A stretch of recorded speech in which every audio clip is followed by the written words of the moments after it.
అందరికీ నమస్కారం. ముందుగా మీకు మీ కుటుంబ సభ్యులందరికీ మన శ్రీ తెలుగు కథలు ఛానల్ తరపు నుంచి ఉగాది పండుగ శుభాకాంక్షలు. ఈరోజు మనం చెప్పుకోబోయే కథ సవతి అత్త అమ్మ. కథలోకి వెళ్ళబోయే ముందు మీరు కనుక మన ఛానల్ని ఫస్ట్ టైం చూస్తున్నట్లయితే తప్పకుండా మన ఛానల్ని లైక్ చేయండి, షేర్ చేయండి, సబ్స్క్రైబ్ చేయండి, బెల్ ఐకాన్ క్లిక్ చేసి ఆల్ అనే బటన్ని ప్రెస్ చేయడం మర్చిపోకండి. కథని ఎక్కడ స్కిప్ చేయకుండా వినండి. మరి కథలోకి వెళ్ళిపోదామా? సీతారత్నం వెంకటరామయ్య దంపతులకి ఆస్తిపాస్తులకి సిరి సంపదలకి వచ్చిన లోటుపాట్లు ఏమీ లేవు. వాళ్ళకి ఒక్కగానొక్క కొడుకు భానుమూర్తి. భానుమూర్తి అంటే సీతారత్నానికి వెంకటరామయ్యకే చాలా ఇష్టం. దానికి తోడు పిల్లాడిని చిన్నప్పటి నుంచి చాలా క్రమశిక్షణలతో నియమ నిబంధనలతో పెంచాలి, ఎక్కడ తప్పుడు మార్గాలు తప్పుడు పనులు చేస్తాడోననే మగపిల్లాడని పిల్లాడిని తండ్రిగా ఆయన, తల్లిగా ఆవిడ ఎన్నో మంచి మాటలు చెప్పుకుంటూ పెంచుకొచ్చారు. చిన్నప్పటి నుంచే భానుమూర్తి ఆలోచనలన్నీ కూడా చాలా విభిన్నంగా ఉంటాయి. తాను ఏదైతే అనుకుంటాడో దాన్నే అవతలి వాళ్ళు ఒప్పుకునే విధంగా చెప్పటం భానుమూర్తిలో ఉండే గొప్పతనం. చిన్నప్పుడు పిల్లాడిని వాళ్ళు స్థితిమంతులే కాబట్టి వాళ్ళకి దగ్గరలో ఉన్నటువంటి టౌన్కి ప్రతిరోజు కార్లు స్కూలుకు పంపించేవాళ్ళు. అలా భానుమూర్తి పడి పడి పడి పడి చదివేవాడు. పిల్లాడికి చదువు పట్ల ఉన్న ఆకర్షణకి అమ్మా నాన్నలుగా వాళ్ళ హృదయాలు పొంగిపోయావే. ఆ తర్వాత భానుమూర్తి 10th క్లాస్లో చాలా మంచి మెరిట్ మార్క్స్ వచ్చాయి. దాంతో పిల్లాడిని సిటీలో ఇంటర్ కాలేజ్లో హాస్టల్లో జాయిన్ చేసి వచ్చాడు వెంకటరామయ్య. ఆ ఇంటర్లో పిల్లాడు ఎంసెట్లో టాప్ ర్యాంక్ తెచ్చుకున్నాడని ఆయన చాలా సంతోషపడిపోయాడు. కానీ నాకు ఇంజనీరింగ్ చెయ్యాలని లేదు, కాలేజీ వాళ్ళు అన్నారని కాదు, అసలు నేనెంత తెచ్చుకోగలనా మెరిట్ అనే ట్రయల్ వేద్దామని రాశాను నాన్న అని చెప్పాడు భానుమూర్తి. నువ్వేం చేద్దాం అనుకుంటున్నావని వెంకటరామయ్య అడిగాడు. నేను డిగ్రీ చేస్తాను, పీజీ చేస్తాను అని చెప్పాడు భానుమూర్తి. ఆ తరువాత అని అడిగాడు వెంకటరామయ్య. నేను బిజినెస్ చేద్దాం అనుకుంటున్నాను నాన్నగారు అని చెప్పాడు. నేను MBA చదువుకోవాలనుకుంటున్నాను అని చెప్పి, నేను డిగ్రీ అయిపోగానే నేను విదేశాలకు వెళతానండి అని చెప్తే సరేనయ్యా అన్నాడు ఆయన. ఒక్కగానొక్క కొడుకుని పంపించటం ఇష్టం లేకపోయినా కొడుకు ఉన్నతికి వాళ్ళు అమ్మా నాన్నలుగా అడ్డు కూడా కాకూడదు అనే దాంతో భానుమూర్తి ఇక్కడ డిగ్రీ కంప్లీట్ చేసి ఇక్కడ తనకిష్టమైన దాంట్లో MBA కంప్లీట్ చేసుకొని MS చేయటానికని ఫారెన్ వెళ్ళాడు. వెళ్ళి అక్కడ MS కంప్లీట్ చేసుకొని ఆ తర్వాత ఇండియాకి తిరిగొచ్చాడు. తిరిగొచ్చిన తరువాత కొడుకు అడిగిన ప్రకారం వెంకటరామయ్య దగ్గర డబ్బుకు కొదవ ఉన్న వాళ్ళకి దాంతో కొడుకు అడిగినంత పెట్టుబడి ఆయన ఇచ్చాడు. దాంతో భానుమూర్తి నిజం చెప్పాలంటే ఎవరైనా సరే కాంపిటీటర్స్తో ఆరోగ్యవంతమైనటువంటి పోటీ ఉండాలి. అలాంటిదే భానుమూర్తి తన తెలివితేటలను వాడి లంచాలు పెట్టి అవసరమైన చోట తొక్కుకుంటూ మొత్తానికి ఎలాగైతేనేమి ఒక 2 సంవత్సరాల్లో బిజినెస్లో టాప్ పొజిషన్లో నిలబడ్డాడు. కొడుకు చేసే ఇవేమి వెంకటరామయ్య సీతారత్నాలకి తెలీదు. భానుమూర్తి అనవసరమైన ప్రస్తావనలు అమ్మా నాన్నల దగ్గర తీసుకురాడు. ఈలోపు భానుమూర్తి ఒక 5 అంతస్తుల పెద్ద విల్లా, బ్రహ్మాండంగా ఉండేటటువంటి ఇల్లు, అధునాతనమైన హంగులతో ఇల్లు కట్టించేసుకున్నాడు. దాని ముందు కార్లు, ఇంటి ముందు వాచ్మెన్ దగ్గర నుంచి ఇంట్లో వంట వాళ్ళ దాకా యూనిఫామ్లో ఉండే పనివాళ్ళు. ఇక అమ్మా నాన్నగా వాళ్ళు పొంగిపోయారు. కుప్పలు తెప్పలుగా డబ్బులు వచ్చి పడటంతో కొడుకు ఒక వ్యాపారంతో నేను ఆగదలుచుకోలేదని ఒక పాంప్లెట్ తండ్రి చేతిలో పెట్టి, దీని నిండా ఓపెన్ చేస్తే మొత్తం మన బిజినెస్లే ఉండాలనేది ఒక రోజుకి నా డ్రీమ్ డాడీ అని చెప్పాడు వెంకటరామయ్యకి. ఆయన నవ్వి, ముందైతే ఇప్పటికే ఆలస్యం అయిపోయింది, ఇక వివాహం చేసుకుందువు అని ఎవరినైనా ఇష్టపడ్డావా అని అడిగారు భానుమూర్తిని. అంత టైం నాకెక్కడుంది, నేను రొమాంటిక్ పర్సన్నే, కానీ లవ్ అనేది కూడా నా వరకే, నాకు అదొక టైం వేస్టే అనిపిస్తుంది కెరియర్లో అనుకునేది సాధించే వరకు. దాంతో చాలామంది నేను అందంగా ఉంటాననే, మనకు ఆస్తిపాస్తులు ఉంటాయనే, నా క్యారెక్టర్ మంచిదని, నాకు బ్యాడ్ హ్యాబిట్స్ లేవనే వాళ్ళే దాసోహం అయిపోవటానికి అమ్మాయిలు వస్తే వాళ్ళ కూతుళ్ళనిచ్చి చేయటానికి వాళ్ళ అమ్మా నాన్నలు నన్నే డైరెక్ట్గా అడిగిన వాళ్ళు చాలామంది ఉన్నారు. కానీ అమ్మ నన్ను ఎప్పుడో అడిగింది కదా, నా పెళ్లి విషయంలో మాత్రం మంచి అమ్మాయిని, అన్ని విధాలా నాకు కరెక్ట్ అనిపించే అమ్మాయిని మీరే చూసి ఇచ్చి చేస్తామని. కాబట్టే ఆ విషయం మీద నాకు పెద్ద అవగాహన కూడా లేదు కాబట్టి మీరే చూసుకుంటారనే దాంతో నేను ఎవరిని ఇష్టపడలేదు, ఎవరైనా వచ్చి చెప్పినా ఒప్పుకోలేదు అన్నాడు. దాంతో మంచిదని వాళ్ళు ఎంతో కాచి వడపోచి ఎన్నో సంబంధాలు చూసి బంధువులు వాళ్ళ పిల్లల్ని ఇస్తామన్నా, స్నేహితులు ఇస్తామన్నా వద్దని, రేపొద్దున అనవసరంగా బంధుత్వాలు వాటిల్లో ఏదన్నా చిన్న పెద్ద మాట రావచ్చు అనే దాంతో బయట సంబంధమే అయినటువంటి వైదేహి అనే అమ్మాయిని భానుమూర్తికి పెళ్ళికి సంబంధం కుదుర్చుకున్నారు. వైదేహి చాలా మెతక, చాలా సౌమ్యురాలు, గట్టిగా నోరెత్తి కూడా మాట్లాడలేదు. అలాగని చాలా మంచిదే. చాలా మనం కనుక కలుపుకోవాలి అనుకుంటే కనుక చాలా కలుపుగోలు పిల్ల. ఇక అన్ని పనులు వచ్చు. భర్తతో చాలా పిల్ల ఒదిగిపోయి ఉండేటటువంటి తత్వం. అత్తమామల్ని అమ్మా నాన్నలా చూసుకునే పిల్ల. చదువుకుంది, సంస్కారం ఉంది, అందం ఉంది, గుణగణాలున్నాయి. ఇంకేం కావాలి అంతకన్నా? పోతపోసిన బంగారంలా కనిపించింది సీతారత్నం వెంకట్రామయ్యకి. వాళ్ళ కుటుంబం కూడా చాలా మంచిదే. దాంతో అమ్మాయికి కట్న కానుకలు వద్దు మొర్రో అని వీళ్ళన్నా మాకు ఒక్కడే కొడుకని చెప్పినా మా ముచ్చట కొద్దీ మా అమ్మాయికి మేం పెట్టాలనుకున్నదేదో పెట్టనిద్దురు, మాకు మాత్రం కొడుకులేనండి అందరూ. వైదేహి ఒక్కతే కూతురు. దానికటు వాళ్ళ పిన్నికి పిల్లలు లేరు, ఆవిడ పెట్టింది అలాగే ఉందే. ఇక మేనత్తకి పిల్లలు లేరు, ఆవిడ పెట్టింది అలాగే ఉందే. చిన్న తాతగారు వాళ్ళ కొడుక్కి పిల్లలు లేరు, వాళ్ళు మేనమామ పెట్టింది అలాగే ఉందే. తల్లిదండ్రులుగా మేం పెట్టేది అలాగే ఉందే అని చెప్పుకొస్తే ఎందుకండి ఇవన్నీ అని సీతారత్నం వెంకట్రామయ్య అన్న వాళ్ళు వినిపించుకోలేదు. భానుమూర్తి గురించి వాళ్ళు ఎంక్వైరీ చేసుకుంటే చిన్నప్పటి నుంచి పుస్తకాల పురుగని, చదువు దాస్ తప్ప మరొకటి లేదని, సీతారత్నం వెంకట్రామయ్య చాలా మంచి వాళ్ళని, కుటుంబం మంచిదని, భానుమూర్తి ఫారెన్ వెళ్ళి చదువుకొని వచ్చి కంపెనీ పెట్టుకున్నాడని, కంపెనీ లాభాల్లో దూసుకెళ్ళిపోతుందని తెలిసి పిల్లనిచ్చుకోవటానికి అంతకన్నా ఎవరికైనా ఏం కావాలి? అబ్బాయి అందగాడు, ఆస్తిపరుడు, పైగా చదువుకున్నాడు, సంస్కారం ఉందే, ఏ చెడు అలవాట్లు లేవు. వాళ్ళు వాళ్ళ వేలో చూసుకొని మొత్తానికి వీళ్ళకి పెళ్లి జరిపించేశారు.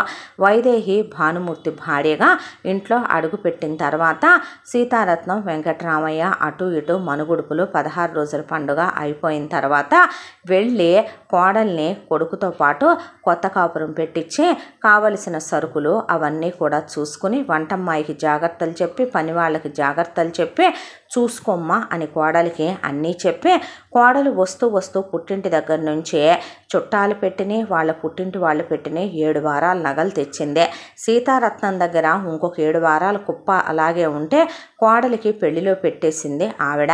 దాంతో వైదేహి అష్టైశ్వర్యాలతో భానుమూర్తి జీవితంలో అడుగుపెట్టింది.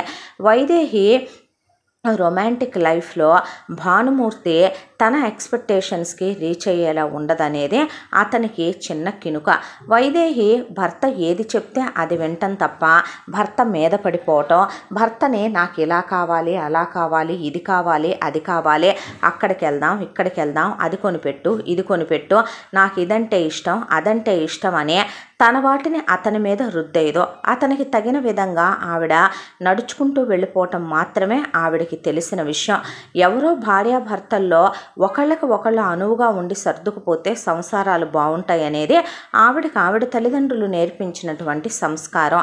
అయితే భానుమూర్తికి వైదేహి సైలెంట్గా ఉంటుందని, వైదేహికి పార్టీ కల్చర్ తెలియదని, వైదేహి కలిసిపోదని, వైదేహి పద్దాకా బెడ్రూమ్లో ఎక్కువ టైం స్పెండ్ చేయదని, పూజ పునస్కారాలు, పెద్దవాళ్ళు, మర్యాదలు, భక్తి, దానికి తోడు ఇక కొంచెం పాతకాలం నాటి మనిషిలా ఉంటాయి థాట్లు అనేది అతనికి ఉన్నటువంటి చిన్న ఇబ్బంది. అయినా పెళ్లి చేసుకున్నాక తప్పేదేముంది అనుకుంటూ ఉండగా వైదేహి గర్భవతి అయింది. పుట్టింటి సీమంతాలు, అత్తింటి సీమంతాలు, వైదేహి 9 నెలలు తిరిగాక బిడ్డను ప్రసవించింది. వారసుడు పుట్టాడు. ముద్దులొలికే బంగారు కొండలాగా ఉన్నాడు. వాళ్ళ కులదైవం వెంకటేశ్వర స్వామి కాబట్టి వెంకట్ అని పిల్లాడికి పేరు పెట్టుకున్నారు. సీతారత్నం వెంకట్రామయ్య. వెంకట్రామయ్య పేరు కూడా కలిసి వస్తుంది. తాత పేరు మనవడికి పెట్టాలి అని కోడలు అడిగింది కాబట్టి ఇక మురిసిపోయాడు వెంకట్రామయ్య. అలా వెంకట్ పుట్టిన తర్వాత పిల్లాడికి ఒక 6 నెలల వయసు ఉన్నప్పుడు వైదేహిని తీసుకొని భానుమూర్తి ఒక పార్టీకి వెళ్ళొస్తూ ఉండగా భానుమూర్తి అక్కడ కాస్త డ్రింక్ చేశాడు. అది కొంచెం ఎక్కువే చేశాడు.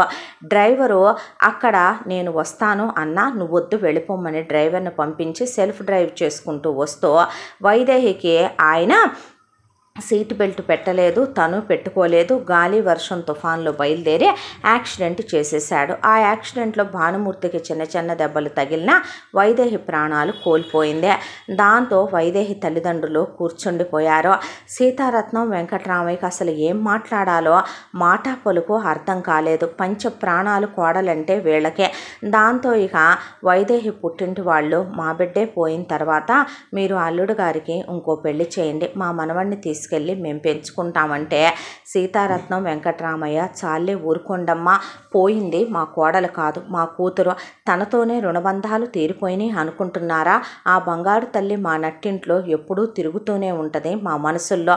పిల్లాడి నవ్వులో తనే ఉందే, పిల్లాడి పోలికల్లో తనే ఉందే, పిల్లాడి అణువణువులోనూ తల్లే ఉందే. మేమేమి ఆస్తిపాస్తులకి ఆశపడే మనుషులం కాదు. మా అబ్బాయికి అసలు మేము పిల్ల జల్ల లేని దాన్ని చూసి, ఒక గొడ్రాలిని పిల్లలు లేని దాన్ని చూసి పెళ్లి చేస్తాము. వాడే మా వారసుడు, వాడే మా సర్వస్వం, వాడే మా ప్రపంచం, మా మనవణ్ణి మేము తీసేసుకుంటామని దశదిన కర్మలు అయిపోయిన తర్వాత పిల్లాడిని తీసుకొని సీతారత్నం వెంకట్రామయ్య వచ్చి ముందు భానుమూర్తికి పెళ్లి చేసి దారి చేసిన దాకా తిరిగి పల్లెటూరికి వెళ్ళకూడదని వ్యవసాయం పనులు కూడా కౌళ్ళకు పడేసి ఇక సిటీలోనే ఉండి పిల్లాడిని చూసుకోవటం మొదలుపెట్టింది సీతారత్నం. పిల్లాడంటే పంచ ప్రాణాలు సీతారత్నానికి వెంకట్రామయ్యకి. అయితే ఇలా ఒక 6 నెలల కాలం గడిచిపోయింది. పిల్లాడు ఏడాది వాడయ్యాడో.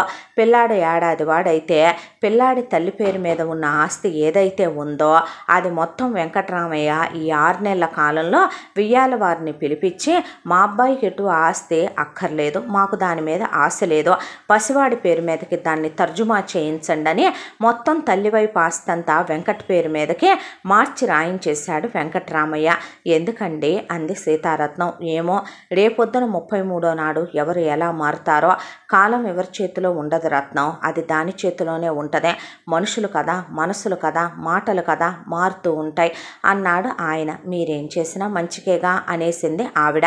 ఆ తర్వాత భానుమూర్తి కోసం సంబంధాలు వెతకటం మొదలు పెడితే భర్త పోయిన వాళ్ళైనా పర్వాలేదు, వాళ్ళకి పిల్లలు లేకుండా ఉండాలి, అసలు పిల్లలు పుట్టే అవకాశం లేని వాళ్ళైతే మరీ మంచిదని వీళ్ళు సంబంధాలు వెతికిస్తూ ఉండగా భానుమూర్తికి ఒకళ్ళు నచ్చట్లేదు.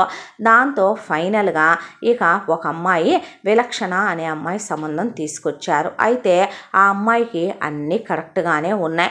ఆ అమ్మాయికి పిల్లలు పుట్టే అవకాశం కూడా ఉంది. సీతారత్నం వెంకట్రామయ్య వెళ్ళి విలక్షణను చూశారు. విలక్షణకి వైదేహికి నక్కకి నాగలోకానికి ఉన్నంత తేడా ఉంది. నిజం చెప్పాలంటే విలక్షణకి మాట తొందరపాటు, మనిషి తొందరపాటు, మనిషికి సంస్కారం చాలా తక్కువ. ఏదున్నా సరే మొహం మీదే పెట్టి అదొక రకంగా మాట్లాడేస్తుంది. ఉన్నది ఉన్నట్టు కల్లా కప్పటం లేకుండా మాట్లాడే తత్వం వైదేహిదే. అలా కాకుండా ఉన్నదంతా మనసులోనే తొక్కేసి పైకి చాలా వినయ విధేయతలు నటిస్తూ మాట్లాడుతున్నట్టుగా అనిపించే సీతారత్నం వెంకట్రామయ్యకి ఎందుకో కరెక్ట్ అనిపించలేదు. దాంతో వీళ్ళు తిరిగి వచ్చి పెళ్ళిళ్ళ పేరైతో ఆ సంబంధం వద్దులేండి, మీరు వేరే సంబంధం వెతకండి అంటూ ఉండగా ఆ అమ్మాయి కూడా మంచిదేనమ్మా, మీరెందుకు అలా మాట్లాడుతున్నారో, 100 అబద్ధాలు ఆడి ఒక పెళ్లి చేయాలంటారు, కానీ నేను అన్నీ నిజాలే చెప్తున్నా. మీ అబ్బాయి వరకు చూస్తే మీకు డబ్బు ఉండొచ్చు, కానీ మీ అబ్బాయి ఒక భార్య పోయినటువంటి వీడు వీడో అది మర్చిపోకండి. అలాగే ఒక బిడ్డకి తండ్రే, వచ్చే అమ్మాయి ఆ బిడ్డని తన బిడ్డగా పెంచగలగాలి. విలక్షణ అయితే నేను పెంచుతానందే, కొడుగ్గా దగ్గరికి తీస్తానందే. ఆ తర్వాత మీ ఇష్టమని వెళ్ళబోతుంటే భానుమూర్తి ఆగమని ఆ అమ్మాయి ఫోటో చూపించమన్నాడు. నేను రేపొచ్చి ఒకసారి కలిసి తనతో మాట్లాడతానని చెప్పండి అంటే, అది కాదు నాన్న, పర్లేదమ్మా ఒకసారి వెళ్ళి చూసొస్తాను అని వెళ్ళిన భానుమూర్తికి విలక్షణ విచ్చలవిడిగా నచ్చేసింది. ఏదైతే వైదేహిలో మిస్సింగో అది విలక్షణలో కంప్లీట్నెస్ ఇచ్చినట్టుగా అనిపించి వచ్చి రాగానే నచ్చలేదు కదూ అందే సీతారత్నం. నచ్చిందమ్మా అని చెప్పిన తర్వాత, అది కాదు నాన్న, ఇప్పుడు ఆ అమ్మాయికి రేపు పిల్లలు పుడితే వెంకట్ని తన బిడ్డలా చూడదురా అంటే, వాడే అదృష్ట జాతకుడైతే వాడి తల్లిని ఎందుకు మింగేస్తాడు, వాడి తల్లి ఎందుకు పోద్దమ్మా, వాడు దురదృష్ట జాతకుడు కాకపోతే ఏం చేద్దాం చెప్పు, కాకపోతే నా బిడ్డ కాబట్టి నేను అనుకోలేకపోతున్నాను. ఆయన విలక్షణ చాలా మంచి అమ్మాయి, నాకు ఎందుకో తన ధోరణి చాలా చాలా నచ్చింది. తన బిడ్డని సొంత బిడ్డలా చూసుకోగలదు, చూసుకుంటుంది కూడా. ఏమ్మా, తనకు పిల్లలు పుట్టినంత మాత్రాన వైదేహి కొడుకుని తన కొడుకులా చూసుకోదని నువ్వెందుకు అంటున్నావు అలాగా, అలా సాటి ఆడదాన్ని అంటాం కరెక్ట్ కాదుగా అని భానుమూర్తి విలక్షణని పెళ్లి చేసేసుకున్నాడు. ఏమంటా విలక్షణని పెళ్లి చేసుకున్నాడో కానీ విలక్షణ పైకి మాత్రం సీతారత్నం వెంకటరామయ్య ముందు భానుమూర్తి ముందు ఎటు ఇంట్లో పిల్లాడి వరకు ఈ ఒక కేర్ టేకరు, ఒక ఆయా, పిల్లాడి కోసం మళ్ళీ వేరే ఇంకొకళ్ళు 3 మనుషులు ఉండేవాళ్ళు పిల్లాడిని చూడటానికి. కాసేపు పిల్లాడిని ఒళ్ళో కూర్చోబెట్టుకోవటం, దగ్గరికి తీయటం, పిల్లాడిని ముద్దాడటం, వాడికి సంవత్సరం వయసు కాబట్టి నేను మీ అమ్మనేనని చెప్పి అందరి ముందు మాత్రం పైకి బాగానే ఉండేదే. అయితే భానుమూర్తితో మాత్రం అసలు చెప్పాలి అంటే పున్నమి నాగులు 2 పెనవేసుకుపోయినట్టు ఉండేవాళ్ళు ఇద్దరు. ఎప్పుడు చూసినా అనకూడదులే కానీ మొదట కోడలతో వీడికి ఇలా ఏ రోజు లేదో. అవునులే, ఎప్పుడూ కూడా ముందొచ్చిన చెవుల కన్నా వెనకొచ్చిన కొమ్ములు వాడని పెద్దలు అందుకే కదో అనేది అనుకున్నాడు సీతారత్నం వెంకటరామయ్య. ఆ తర్వాత విలక్షణని తీసుకొని డైరెక్ట్గా అసలు హనీమూన్ ట్రిప్పుల మీద ట్రిప్పులు, బిజినెస్ మీటింగులకు వెళ్ళేటప్పుడు తీసుకెళ్ళటం, అసలు పడగదిలో సాయంత్రం 6ంటికి వస్తే క్లోజ్ డోర్స్. ఆ తర్వాత మార్నింగ్ తిరిగి భానుమూర్తి 10ంటికి ఆఫీస్కి వెళ్తాడైతే 9ంటికి డోర్స్ తీస్తే విలక్షణ టిఫిన్లు అవి కూడా అక్కడ ఎవరూ లేకుండా తనే నోట్లో పెట్టుకోవటం, ఇద్దరు సరసాలాడుకోవటం, కారు దాకా వెళ్ళి మొగుడికి లిప్ కిస్సులు పెట్టుకొని పంపించుకోవటం. అంత దాంట్లో అలా భానుమూర్తి వెళ్ళిపోగానే అలిసిపోయినట్టు ఒళ్ళంతా విరుచుకొని వెళ్ళి ఒళ్ళంతా మసాజులు చేయించుకొని బ్యూటీ పార్లర్లకు వెళ్ళి విలక్షణ చెప్పాలంటే గనక కేరా ప్లాట్ఫామ్, ఫుట్పాత్, గుడిసెల్లో నుంచి వచ్చింది. వైదేహి రాయల్ ఫ్యామిలీలో నుంచి వచ్చింది. వైదేహిలో ఏ రోజు ఇలాంటి విలక్షణమైనటువంటి పద్ధతులను చూడలేదు సీతారత్నం వెంకటరామయ్య.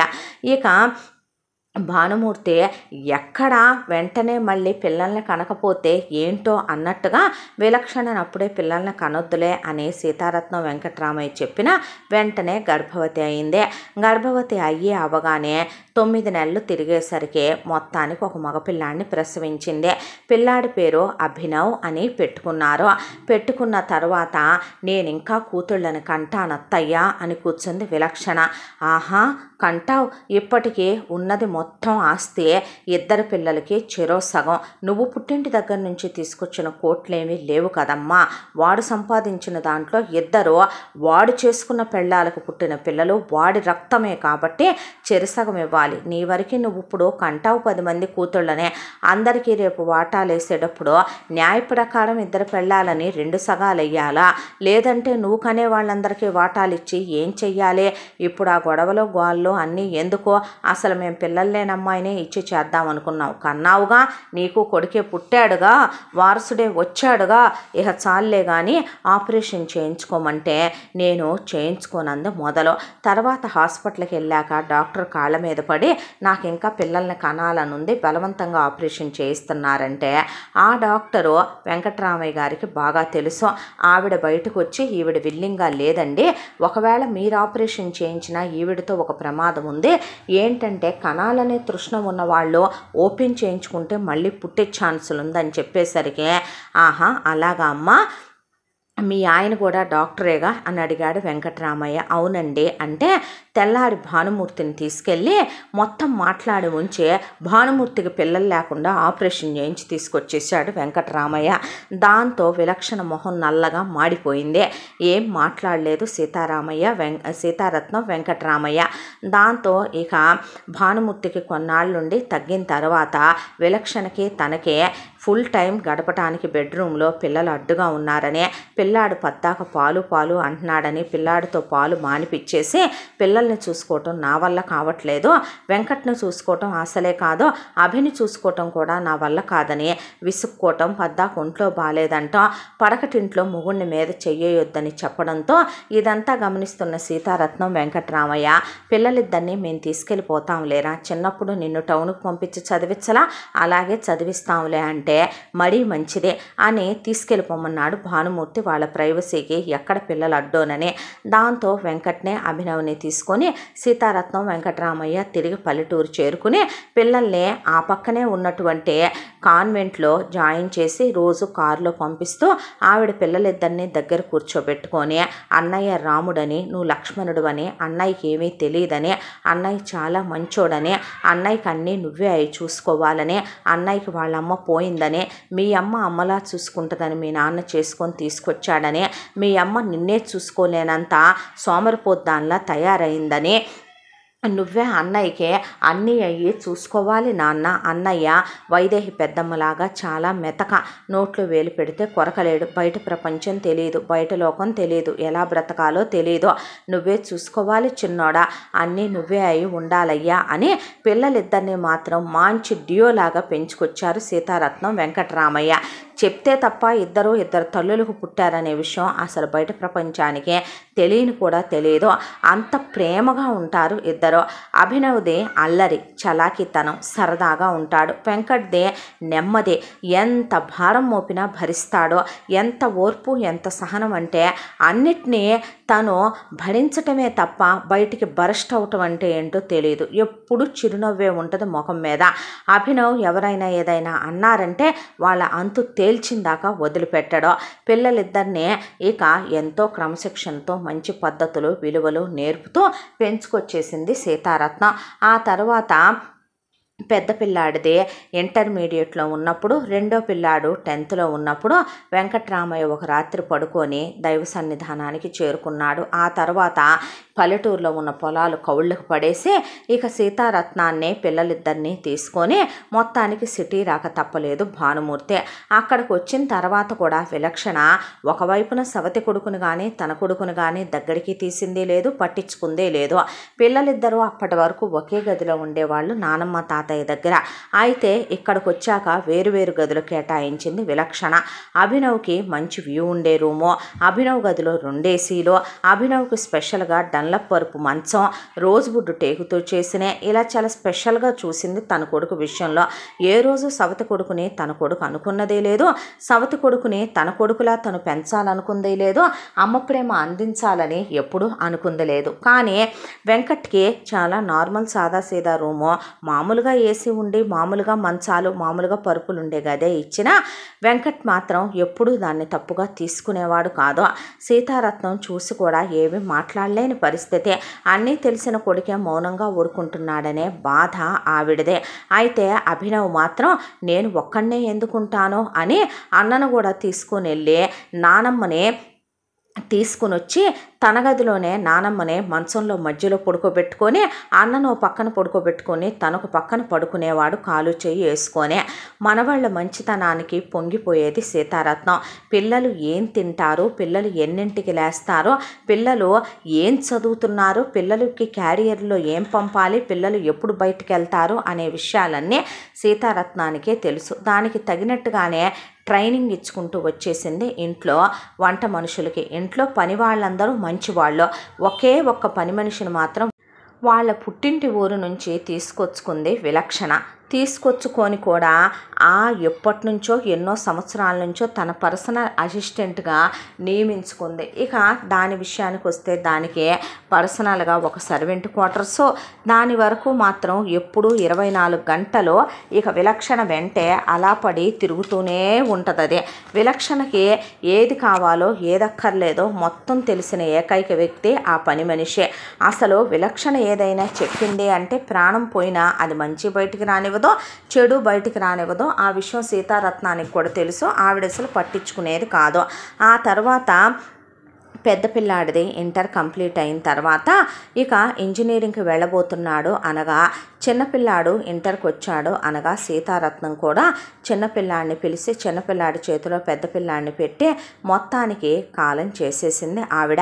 నిజానికి పిల్లలిద్దరికీ తెలుసు వెంకట్కి విలక్షణ తన తల్లి కాదని, వైదేహి తన తల్లి అని, తన తల్లి పోయాక తండ్రి మళ్ళీ పెళ్లి చేసుకున్నాడని, ఆవిడ తనతో సవితి తల్లిగా తప్ప సొంత తల్లిగా ఉండదనేది వెంకట్ ఘోష్. అయితే అభినవ్కి పెద్ద తేడా ఏముందిలే అన్న, పెద్దమ్మ పోయిందని నువ్వు అనుకుంటున్నావు తప్ప నాతో మాత్రం అదే రోజైనా అమ్మలా ఉండే లాలపాడిందా జోలపాడిందా ఒళ్ళో కూర్చోబెట్టుకుందా గోరు ముద్దలు పెట్టిందా పిచ్చోడా అని నవ్వేసేవాడు అభినవ్.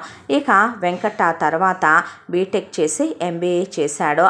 అప్పుడు అభినవ్ ఇంకా బీటెక్లోనే ఉన్నాడు. ఆ తర్వాత వెంకట్కి చదువైపోగానే భానుమూర్తి తన బిజినెస్ బాధ్యతలన్నీ కూడా వెంకట్కి అప్పచెప్పేసి ఇంకా ఎక్కువ టైము పడగదిలో పిల్లలకు ఎదిగారు, అది మగపిల్లలు అంతంత ఉన్నారు అనేది కూడా లేకుండా భార్యతో 24 hours గడుపుతూ ట్రిప్పులకి వెళ్ళి ఎంజాయ్ చేసిస్తూ ఉండేవాడు భానుమూర్తి. ఇక చిన్నగా ఉన్న బిజినెస్ను కాస్త ఏ రోజైతే వెంకట్ వ్యాపారంలోకి అడుగు పెట్టాడో తన తెలివితేటల్ని ఆ వ్యాపారంలో పెట్టి దాంతోపాటు 4 కొత్త బిజినెస్లు స్టార్ట్ చేసి వాటిని మొత్తం కలిపి 5 బిజినెస్లుగా వాటిని వ్యాపించేలా చేశాడు. చిన్నగా ఉన్న వీళ్ళ వ్యాపారాల్ని దేశ విదేశాలకి విస్తరించేలా చేశాడు. పగలు రాత్రి ఇల్లు వాకిలి అనేది లేకుండా కష్టపడుతూనే ఉండేవాడు.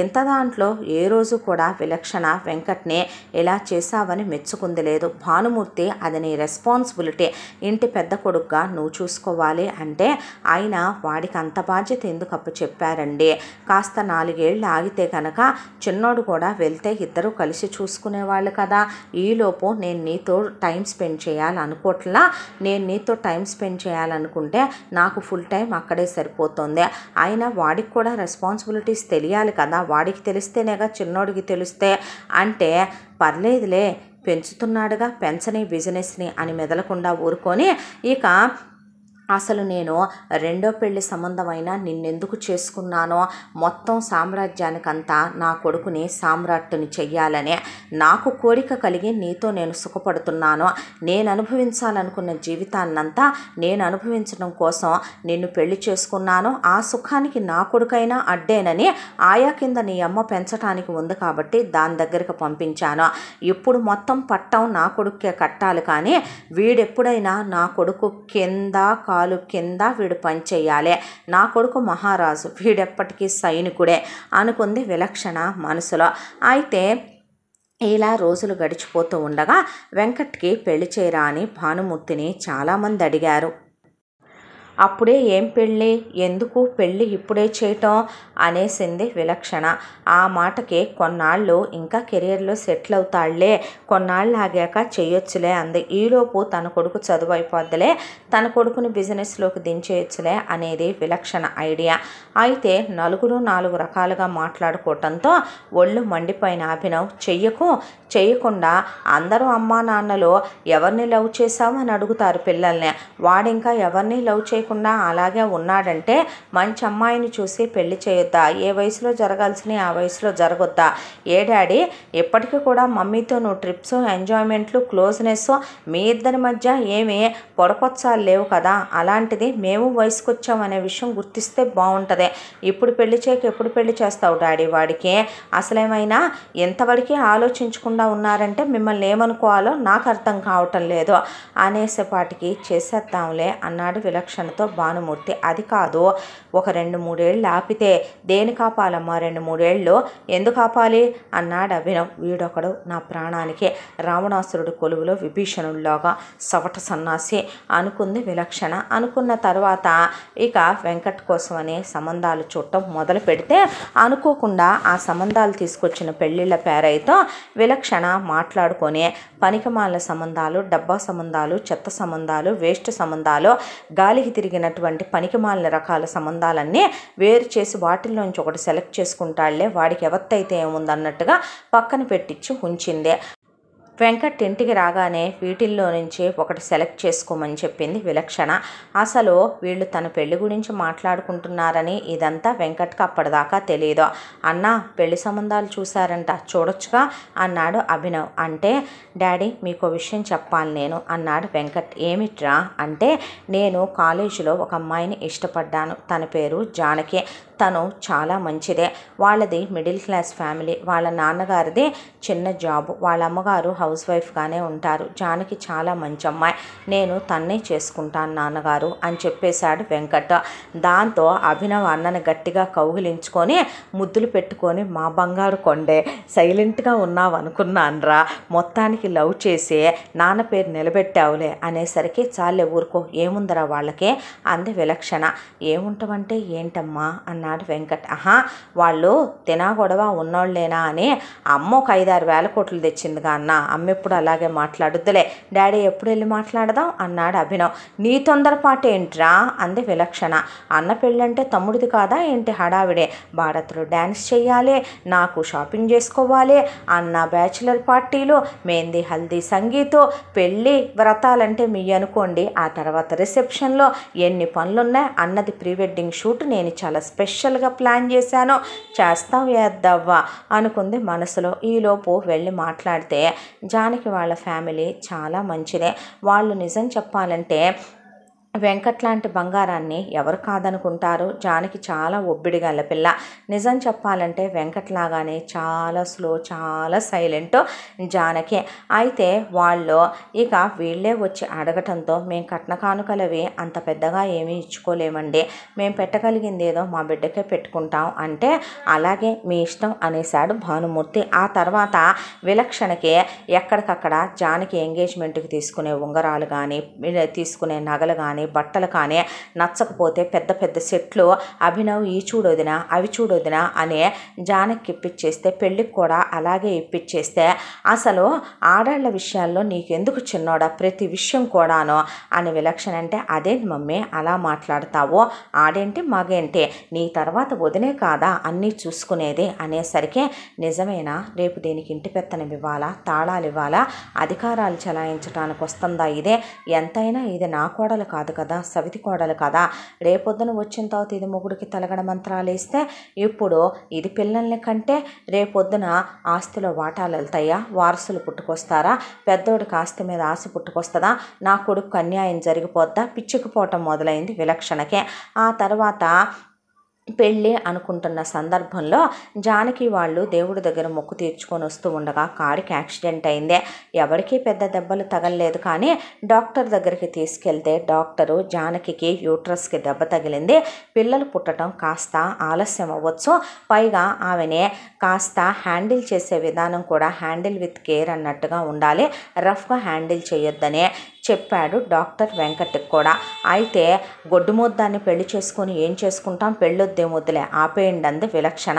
ఆ మాటకి చివుక్కుమన్న జానకి తల్లిదండ్రులు, వద్దులే బాబో ఆపేద్దాంలే అంటే, ఎవరు చెప్పారు అంకుల్, అసలు పిల్లలే పుట్టకపోయినా నాకు అక్కర్లేదు, నాకు జానకే కావాలి, ప్రేమించడం అంటే ఏంటనుకుంటున్నారు అంకుల్, లైఫ్ టైం కమిట్మెంట్ ఇచ్చేసాను నేను తనకే, జీవితంలో చావైనా బ్రతుకైనా అన్నీ తనతోనే, పిల్లలు పుట్టినా పుట్టకపోయినా జానకి నా ప్రాణం, జానకే నా సర్వస్వం, జానకి స్థానాన్ని నేను బ్రతికుండగా ఎవరికి ఇవ్వలేను, అదే యాక్సిడెంట్ నాకై అదే లోపం ఏదైనా నాకే ఉండి నాకే పిల్లలు పుట్టడం ఆలస్యం అంటే మీరు జానకిని వేరే వాళ్ళకి ఇచ్చి పెళ్లి చేస్తారా బాబు అనేసరికి, అయినా ఏ రోజుల్లో ఉన్నారు మీ అందరూ, ఇప్పుడు ఎన్ని అడ్వాన్స్డ్ ట్రీట్మెంట్స్ వచ్చినాయి, అంతకైతే ఫారిన్ తీసుకెళ్ళొచ్చు, అయినా డాక్టర్ పుడతారు లేట్ అవుతారనేగా చెప్పారు, ఎందుకు ప్రతిదానికే అమ్మ ఒక మాట అడగనా, పిల్లల్ని కంటమే గ్రేట్ విషయం అనుకుంటున్నావేంటే నువ్వు, అలా అనుకుంటే యానిమల్స్ బర్డ్స్ చాలా కంటున్నాయి, కనంగానే సరికాదు పిల్లల్ని పెంచుకోవటం చేత కావాలి, నువ్వు మాట్లాడకూడదు ఆ మాట, విల్ యూ షటప్ ప్లీజ్ అనేశాడు అభినవ్. దాంతో వెంకట్కి జానకికే పెళ్లి జరిగిపోయి అల్లుడు ఆకాశమంతా ఎత్తులో ఎదిగిపోయినట్టు అత్తమామలకు కనపడితే అన్న గొప్ప మనసుకి అభినవ్ పొంగిపోయాడు. వెంకట్ లాంటి భర్త దొరికినందుకు జానకి సంతోషానికి అవధుల్లేవు. జానకి పెళ్ళైపోయింది వెంకట్తో. ఆ తర్వాత హనీమూన్కి వెళ్ళొచ్చారు. వెంకట్ ఆఫీస్కి వెళ్ళటం మొదలుపెట్టారు. జానకిని ముందు ఆఫీస్కి తీసుకెళ్దాం అనుకున్న డాక్టర్ స్ట్రెయిన్ చేయొద్దన్నారని చెప్పి ఇంట్లోనే ఉండటం మొదలుపెట్టింది. జానకి గృహప్రవేశం చేసి ఇంట్లోకి కోడలుగా అడుగుపెట్టిన దగ్గర నుంచే విలక్షణ జానకిని ఏదో ఒక మాటలో కనపడకుండా అంటూనే ఉండేది. జానకికి ప్రతి విషయం వెంకట్కి చెప్పే అలవాట్లేదు. ఆమె సొంతత్తగారు కాదని సవతత్తగారని తెలుసు. సర్దుకుపోవాలి. అనవసరంగా చిన్న చిన్న విషయాలు కుటుంబాల్లో పెద్దవి చేయకూడదు అనుకునే తత్వం జానకిదే. అయిన దానికి కాని దానికి ప్రతిదానికి విరుచుకు పడిపోయేదే. జానకి ఏదైనా వంటలు స్పెషల్గా చేయించి టేబుల్ మీద పెడితే నీ పెత్తనం ఏంటి, నిన్నెవడు చేయించమన్నాడు, ఎవరిని అడిగి వండిచ్చావు ఇవన్నీ, అసలంతా నీ ఇష్టమేనా, నీ పెత్తనమేనా అని అడిగితే అది కాదత్తయ్య, రోజు ఒకేలాంటివి వండుతున్నారని, వండితే తింటే పోతారా, ఇంతకాలంగా అలవాటైంది వాళ్ళకే, ఏ కొత్తగా నువ్వు వచ్చి మారుద్దాం అనుకుంటున్నావా, ఇంటి పెత్తనం నీకు ఇచ్చారనుకుంటున్నావా, నీ హద్దుల్లో నువ్వు ఉండాలనే విషయం మర్చిపోయావా అని అడిగితే అభినవ్ ఓ ఓ ఓ ఓ అసలు ఏమైందని అంత రెచ్చిపోతున్నావు మమ్మీ, నువ్వు నాకు అర్థం కాలేదో, అసలైనా వదినొచ్చిన తర్వాత కూడా ఇంకా నువ్వు ముసల్దాని వైపోటల్లా ఇంకా ఇంటి పెత్తనాలన్నీ నీకెందుకంట, వదినకి ఇచ్చేయచ్చుగా కీసో, వదిన చూసుకుంటుందిగా మెయిడ్స్ అందరినీ కూడా, ఇంకా నీదేంటి, అయినా వదిన వండించేవే మాకు నచ్చుతున్నాయి, నువ్వు వండించేవే అన్నీ కారాలు మసాలాలు మయాలు తినలేక చచ్చిపోతున్నావు, ఆ వదిన నాన్ వెజ్ చేయించినా కూడా చాలా మైల్డ్ స్పైస్తో స్పెషల్గా ఉంటున్నాయి, అయినా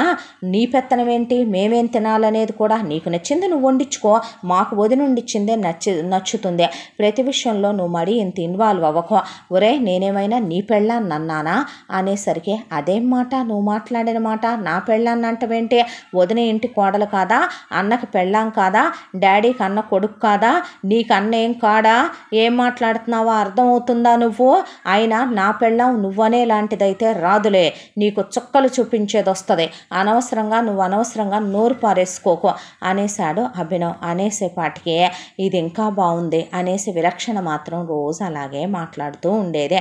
కానీ అభినవ్ని ఒక రోజున వెంకట్తో అభినవ్ అన్న వదినని తీసుకొని ఎక్కడికైనా ట్రిప్కి వెళ్ళి రావచ్చు కదరా, ఎక్స్పెక్టేషన్స్ ఉంటాయిరా, ఎప్పుడు రోబోట్లా ఏంట్రా ఆఫీసులో ఉంటాం, ఎప్పుడు ఇల్లని ఉండదు, ఎప్పుడు చూడు ఆఫీసు వర్క్, సర్ప్రైజులు ఇవ్వరా, సెలబ్రేషన్స్ చేసుకోండిరా, మంత్ యానివర్సరీలు చేసుకోండిరా, ఇన్ని చెప్తున్నావు, ఇన్ని ఎలా తెలిసిపోయినాయి ఏంటి అని అడిగితే మామూలుగా యూజువల్గా చెప్పాను, ఏంటి నిజమే అంది జానకి. అనేసరికి ఆ నిజమే అంటే బ్లష్ అవుతున్నాడు చూసావా అంది జానకి. అనేసరికి నువ్వింత మెత్తగా ఉండకూడదు వదిన, ఉంటే మా అమ్మ ఆడిచ్చేస్తుంది నిన్ను అంటే, పర్లేదులే పెద్ద ఆవిడగా ఆవిడ అన్న అదొక కాలక్షేపం, అనకపోతే ఏం తోచదులే అని నవ్వేసింది జానకి. అబ్బో ఇలాగైతే నెత్తికెక్కి కూర్చుంటుంది మా అమ్మ అన్నాక ఆగరా, ఇవన్నీ నాకెలా చెప్తున్నావురా నువ్వు, ఉందిలే అన్న ఒక గర్ల్ ఫ్రెండ్ అంటే, నిజమే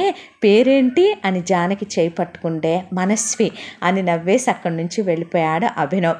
మొత్తానికి రెడీగానే ఉన్నాడు పెళ్ళికి అని నవ్వుకున్నారు వాళ్ళు. ఆ తర్వాత అభినవ్ చదువు అయిపోయిందే. అవ్వగానే మొత్తం కొడుకుని ఛత్రపతిని చేసి ఏలించాలనేది విలక్షణ కళ.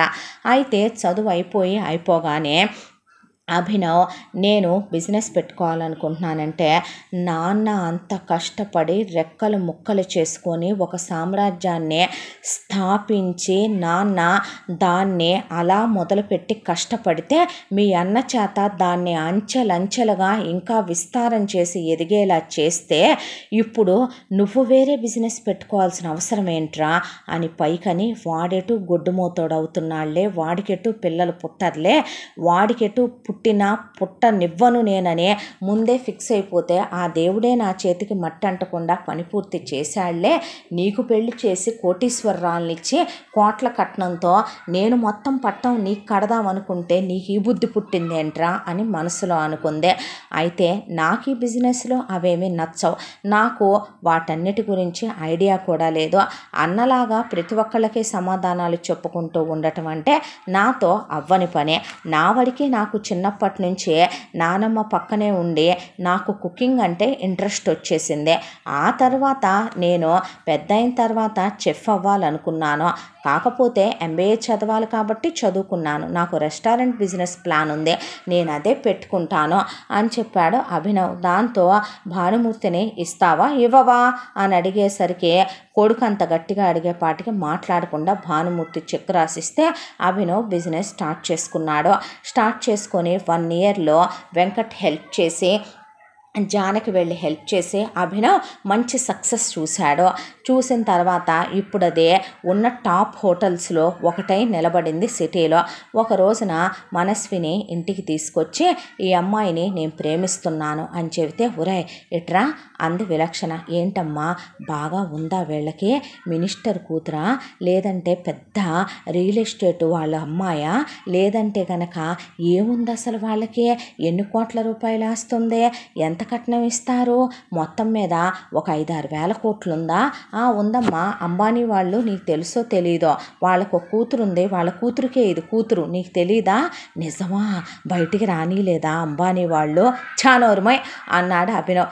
ఏంట్రా లేకపోతే కట్నాలేంటి, వాళ్ళ నాన్నకు చిన్న ఉద్యోగం ఉంది, వాళ్ళకు చిన్న ఇల్లు ఉంది, దానికో తమ్ముడు ఉన్నాడు, ఓ మమ్మీ ఇంట్లో ఉంటుంది, వాళ్ళదో చిన్న ఫ్యామిలీ, నేను 0 ఎక్స్పెక్టేషన్స్తో దాన్ని లవ్ చేశా, నాకు అదంటే ప్రాణమమ్మ, నువ్వు ఇప్పుడు అనవసరమైన ఇష్యూస్ క్రియేట్ చేసావంటే నేను అస్సలు ఊరుకోను, అదంటే నా పంచ ప్రాణాలు, నేను దాన్ని పెళ్లి చేసుకోవాలనుకుంటున్నా, పిచ్చి పిచ్చి వేషాలు ఎక్కువ అని చెప్పేశాడు అభినవ్. ఆ తర్వాత కొడుకు ప్రేమించానన్నాక పెళ్లి చేయక సస్తాడు ఆ భానుమూర్తి. అభినవ్కి మనస్వికి కూడా పెళ్లి చేస్తే మనస్వి మాత్రం చాలా కలిసిపోయింది జానకితో. ఇక బావుగారు అంటూ వెంకట్తో ఇంకా బాగా కలిసిపోయింది, సొంత అన్నయ్యతో కలిసిపోయినట్టు.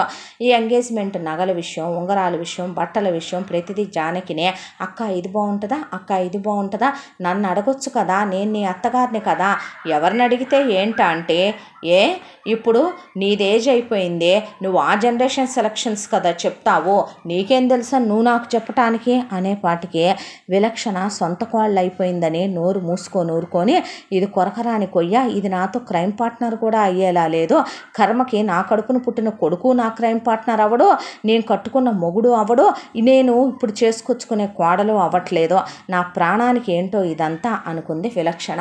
ఆ తర్వాత మనస్వికి అభినవ్కి ఎంగేజ్మెంట్లు అయిపోవటం, ఆ తర్వాత తమ్ముడి పెళ్లి ఏర్పాట్లో మినిమం 25 ఏళ్ళు గుర్తుండేంత గ్రాండ్గా జానకి వెంకట్ కలిసి చాలా గ్రాండ్గా సెలబ్రేట్ చేశారు. ఆ తర్వాత పెళ్ళి అయిపోవటం, హనీమూన్కి వెళ్ళి రావటం, ఆ తర్వాత ఇద్దరూ కలిసి అభినవ్ మనస్వి వాళ్ళ హోటల్కి వాళ్ళు వెళ్ళిపోయి అభినవ్ వదిన రెస్టారెంట్ ఇంకో బ్రాంచ్ స్టార్ట్ చేయబోతున్నానని, బాగా లాభాలు వస్తున్నాయనే, ఇంకా కొత్త డిషెస్ ఏమి ఇంట్రడ్యూస్ చేస్తే బాగుంటుందని, మనస్వి అక్క అమ్మ డ్రెస్సెస్ తీసుకుందంట, నాకు 2 నీకు 2, ఇగో అక్క తీసుకో అని, బావగారు మీకు ఇష్టం కదా అందుకని ఇది చేయించానని, అదేమిటి ఏదన్నా నాతో చెప్పరో అన్నీ జానకితోనే చెప్తారని కడుపు మండిపోయేది విలక్షణకే. జానకి ఇంట్లో నుండే మాకు అయి కావాలి ఈ కావాలి, అయి చేసి పెట్టని జానకి చుట్టూ తిరుగుతుంటే భర్త ఒకవైపున, మడిది ఒకవైపున, తోడుకోడలు ఒకవైపున, జానకి మురుసుకొని ఎంతమంది ఉన్నా ఏమున్నా చివరికి రెస్టారెంటే ఉన్నా ఈ వదిన చేత్తో అక్క చేత్తోనే తినందే ఉండలేరు. వీరాభిమానం వదినంటే ఏం చేద్దాం, యాడ మరి లక్ష్మణుడమ్మ, రాముడు మాయలేడి కోసమని వెళితే లక్ష్మణ రేఖలు గీసి మరీ కాపలాగా వస్తాడు నీ కోసం, అదేంటి మమ్మీ డాడీ లేకపోయినా నువ్వు ఇంట్లో ఉండవుగా, నీ కోసం ఆ గీతలు గీసేవాళ్ళు కూడా లేరుగా, నువ్వు ఫ్రీ బర్డ్గా ఫ్లై అవుదాం అనుకుంటున్నావేంటి, అయినా డాడీకి ఏదన్నా అయితే మళ్ళీ సెకండ్ డాడీని తెస్తానన్నావంటే మాత్రం ఊరుకోను కొట్టేస్తాను చెప్తున్నా అనేసరికి పక్కా నవ్వుకున్నారు అందరూ. అయితే ఏం మాటలు రావే అన్నాడు భానుమూర్తి. ఏం మాటలు అంటావే కానీ, చాచా మీ నాన్న నా ప్రాణం, మీ నాన్న సర్వస్వం, మీ నాన్నకేమన్నా అయితే నేనెందుకురా ఇంకొక డాడీని తెస్తానని మమ్మీ అనలేదని గ్రహించవేండి డాడీ అన్నాడు అభినవ్. మర్రే అత్తయ్యకి బోర్డు కొట్టేట్లా ఒకడే మావయ్య అయితే అందే మనస్వి. ఆ తర్వాత ఇలా రోజులు నవ్వులతో గడిచిపోతూ వెంకట్కి ఎప్పుడు చూసినా ఆఫీస్ పనులే సరిపోతూ ఉండేవే. ఎంత దాంట్లో ఒకసారి జానకి కళ్ళు తిరిగి పడిపోయిందే. డాక్టర్ని ఇంటికి పిలిపించి చెక్ చేస్తే జానకి ప్రెగ్నెంట్ అని చెప్తే వెంకట్ ఆనందానికి అవధుల్లేవు. అభినవ్ మనస్వి కూడా చాలా సంతోషపడిపోతే పెద్ద వాంతి చేసుకొని మనస్వి కళ్ళు తిరిగి పడిపోయింది. తను కూడా ప్రెగ్నెంట్ ఏమో అంది జానకి. చచ్చా లేదు వదిన, నేను బర్త్ కంట్రోల్ యూజ్ చేయట్లా, అలా ఎలా జరుగుద్ది అన్నాడు అభినవ్. అనేసరికి డాక్టర్ షీఈస్ కన్సీవ్, తను కూడా 3rd month ప్రెగ్నెంట్ అని చెప్పేపాటికి ఎలా యూ స్టూపిడ్, ఎలా అంటావు అంది మనస్వి. అంటే నిజంగానే ఎలా అంటే నువ్వు వర్షాలు పడ్డాయని చల్లగా ఉందని యూజ్ చేయకుండా చేసిన రోజులు. ఓ ఫెయిల్ అయిందా అయితే, అంటే ఇప్పుడు నాకు మెచ్యూరిటీ రావాలా, నేను కూడా డాడీని అయిపోతున్నానా, అప్పుడు ఏంటి పెద్ద అయిపోయిన ఫీల్ వస్తుంది నాకు. నువ్వేం అవ్వద్దులే, మన పిల్లలకు కూడా బావగారే అయిపోతారులే డాడీ అని నవ్వింది మనస్వి. ఇద్దరు ఒకేసారి ఒకే నెలలతో ప్రెగ్నెంట్లై ఉన్నారు. విలక్షణకి కడుపు భగ మండిపోవటం మొదలైందే. ఇక ఒకవైపున సవతి కోడలికి కడుపు వచ్చిందని, తన కోడలు కడుపుతో ఉందని, ఎలాగైనా కడుపులు పోగొట్టాలని చాలా ట్రై చేసిందిలే, కానీ జానకిది కుదరలేదు. ఇంట్లోనే ఉండటం, భార్యని కంటికి రెప్పలా చూసుకోవటం, పద్దాక జానకి పుట్టింటి వాళ్ళు రావటం, మనస్వి పుట్టింటి వాళ్ళు కూడా జానకిని సొంత కూతురులా చూడటం, మనస్వి పద్దాక జానకితోనే ఉండటం, అభినవ్ నువ్వు హోటల్ కొద్దులే అని తోడుగా ఉండమని జానకి దగ్గర వదిలిపెట్టడం, అభినవ్ తన చేత్తోనే వండి ఇద్దరికీ నచ్చినవి చాలా వరకే పెట్టడం, దాంతో దగ్గరుండి పెద్ద హాస్పిటల్స్లో చెకప్పులకి డాక్టర్లు వచ్చి చూడటం, దాంతో ఏవీ కుదరలా. జానకి మనస్వికి ఇద్దరికి కూడా పుట్టింటి వాళ్ళు పెద్ద కళ్యాణ మండపాలు తీసుకొని సీమంతాలు జరిపిస్తే, అత్తింటి సీమంతాలు అసలు విలక్షణ పర్మిషన్ అడగాల్సిన అవసరం ఏంటి, వెంకట్ అభినవ్ కలిసి చాలా గ్రాండ్గా జరిపించారు. ఆ తర్వాత బేబీ షవర్లు, జెండర్ రివీల్లు అయిపోయిన తర్వాత ఇద్దరికి ఒకేసారి నొప్పులు వచ్చి హాస్పిటల్లో చేరి ఒకేసారి డెలివరీలు అయ్యారు ఇద్దరు కూడాను. ఇద్దరికి కొడుకులే పుట్టారు. అయితే జానకి బిడ్డ చాలా హెల్దీగా ఉన్నాడని, జానకికి అంతకు ముందున్న ప్రాబ్లం కూడా పోయిందనే సెకండ్ కిడ్ని ప్లాన్ చేసుకోవచ్చు అని చెప్పింది డాక్టరు. మనస్వి బిడ్డని ఫస్ట్లో అప్పుడే వద్దులే కొంత టైం తీసుకుందాం అనుకున్నా, బిడ్డ మీద చాలా ప్రేమను పెంచేసుకొని పంచ ప్రాణాలే పెట్టుకుందని అభినవ్కి కూడా తెలుసు. పొట్టని చాలా జాగ్రత్తగా చూసుకుంటూ చాలా కబుర్లు చెప్పేది జానకి, వెంకట్కి కూడా. దాంతో ఇక మనస్వికి పుట్టిన బిడ్డ మాత్రం కదలటం లేదు. దాంతో టెన్షన్ వచ్చేసింది అభినవ్కి, వెంకట్కి. అయితే ఎంత ట్రై చేసినా నో యూజ్ అనేసింది డాక్టర్. అనేసేసరికి ఏం చేయాలో అర్థం కాక కన్నీళ్లతో కూర్చుండిపోయాడు అభినవ్. మీకు ఇంకో విషయం కూడా చెప్పాలి అభే, మనస్వికి ప్రాబ్లం వచ్చింది యూట్రస్లో.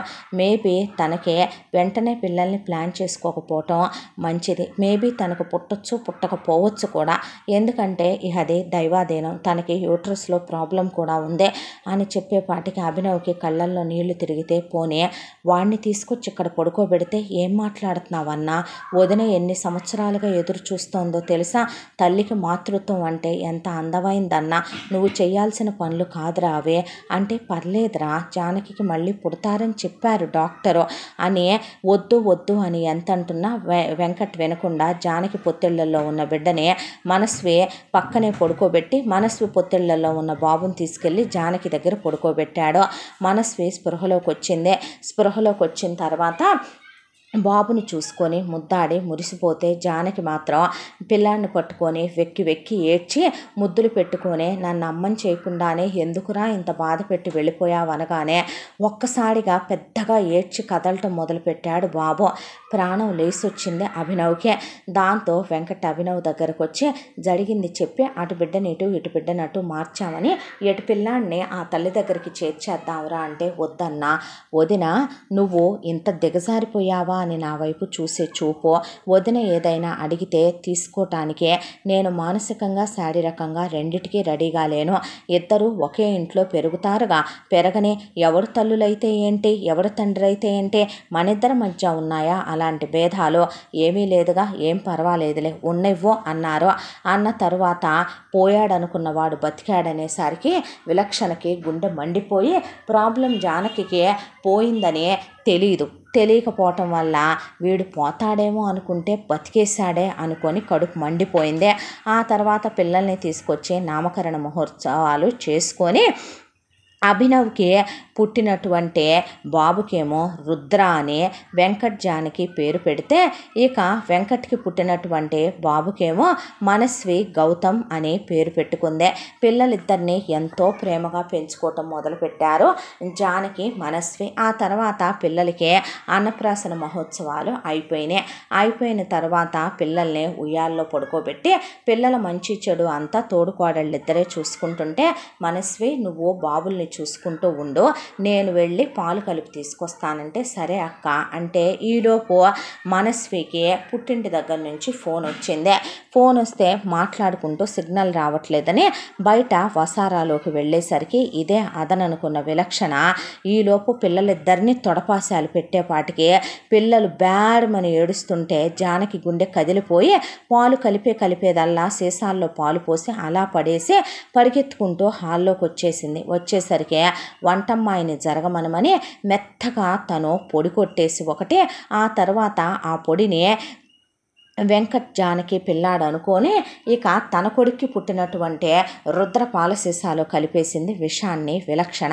కలిపేసి వీడు పోతే వారసుడే ఉండడు, దానికి ఎటు పిల్లలు పుట్టరో, నా కొడుక్కి ఇంకా గంపెడు మంది పిల్లలు పుడతారో, పుట్టేలా నేను చేస్తా, అప్పుడు మొత్తం నా కొడుక్కి నా కోడలికి నా మనవడు మనవరాళ్ళకే కదా నేను అప్పచెప్పేదే అనుకొని అక్కడి నుంచే తను తీసుకొచ్చి పెట్టిన పని మనిషికి సైగ చేసి బాటిల్ ఎత్తుకెళ్ళి జానకిమ్మని అక్కడి నుంచి వెళ్ళిపోయిన తర్వాత తన ఆంతరంగిక పని మనిషి బాటిల్స్ జానకి తీసుకురమ్మనమంటే జానకి చేత్తోనే తన పిల్లాడికే విషం కలిపినట్టు ఆ బాటిల్ని జానకి చేతికిచ్చి మనస్వి వచ్చిన తర్వాత కలపని బాటిల్ మనస్వి చేతికిచ్చింది. అయితే అభినవ్ కొడుకైన రుద్రకి జానకి తన బిడ్డ అనుకొని తాగిచ్చేసింది ఆ పాలు. వెంకట్ కొడుకైన గౌతమ్కి మనస్వి తన కొడుకు అనుకొని పట్టేసింది పాలు. తర్వాత కాసేపటికి పిల్లాడి నోట్లో నుంచి నురగలు కక్కుతుంటే మనస్వికి చేతులు కాళ్ళు ఆడలేదు. వెంటనే కారులో పిల్లాడిని తీసుకొని మనస్వి ఆల్మోస్ట్ మనిషి కదిలిపోయి గుండెల్లో పేగుల్లో బాధొచ్చేస్తుందక్క నాకని బ్యాడమని ఏడుస్తూ పిల్లాడిని తీసుకొని హాస్పిటల్కి తీసుకెళ్తే అంత పసిపిల్లాడికి విషప్రయోగం జరిగిందని చెప్పేపాటికే వెంకట్ అభినవ్ అక్కడికి వచ్చి కూర్చుండిపోయారు.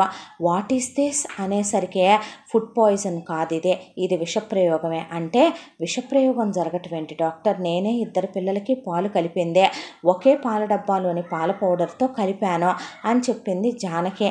చెప్తే మనస్వి బిడ్డకి ఏమైనా అయిందంటే మేము బతకమని యజ్ఞాలు హోమాలు పూజలు పునస్కారాలని మొక్కుకుంటూ కూర్చుంది. పిల్లాడిని అభినవ్ చేతిలో పెట్టే ఒకవైపున ఎంత తన బిడ్డగా పెంచుతున్నా వాడు తమ్ముడు కొడుకే, వాడికేం కాకూడదనే వెంకట్ గుండెని చేతిలో పట్టుకొని కూర్చున్నాడు. మరొక వైపున అభినవ్కి మనసులో లేదో, వాడు పసిబిడ్డ నరకం అనుభవిస్తున్నాడు, చిత్రవద అనుభవిస్తున్నాడు, వాడెంతైనా తన రక్తం పంచుకు పుట్టిన తన కొడుకు, ఏంటి చిత్రకోత అని అక్కడే కూర్చుండిపోతే ఇక మాట పలుకు లేకుండా జానకి హాస్పిటల్లో దేవుడి దగ్గర కూర్చుండిపోయి ఏడుస్తూ దేవుడి విగ్రహాన్ని కౌగిలించుకొని అలా కూర్చొని బిడ్డ పోతే నా ప్రాణాలు వదిలేస్తానని దేవుణ్ణి పట్టు కూర్చుంది. అభినవ్కి అసలు ఏమీ అర్థం కాలేదు.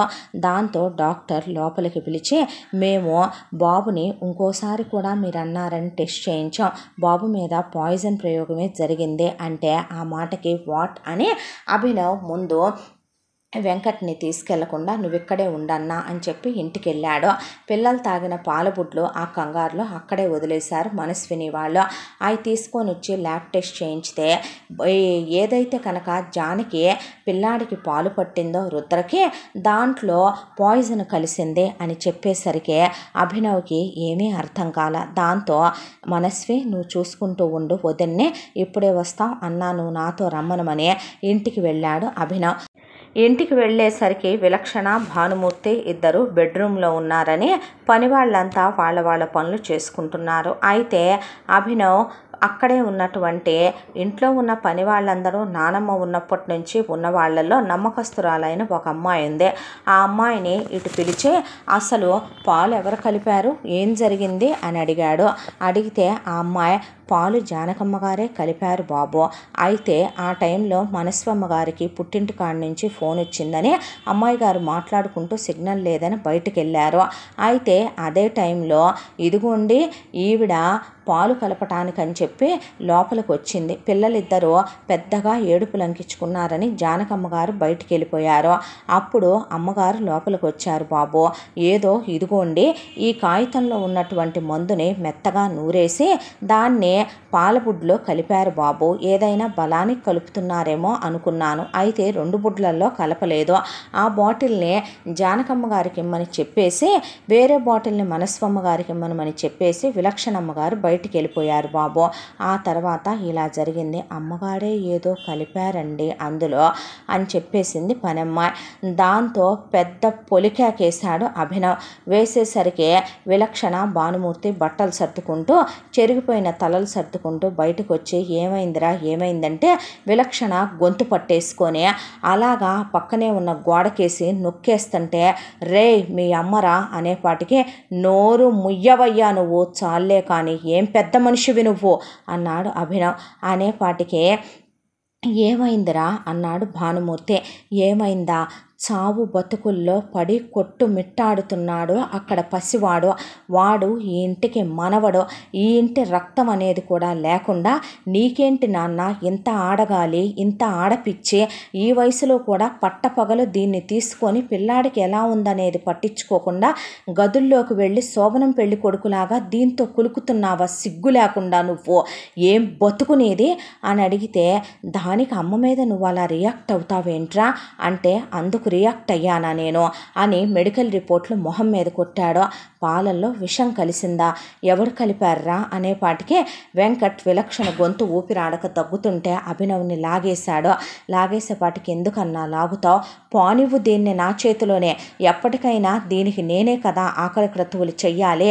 పసివాడు చిత్రవధ అనుభవిస్తున్నాడు అక్కడ, నీ పెళ్ళాం విషం కలిపింది బాబు తాగిన పాలల్లో.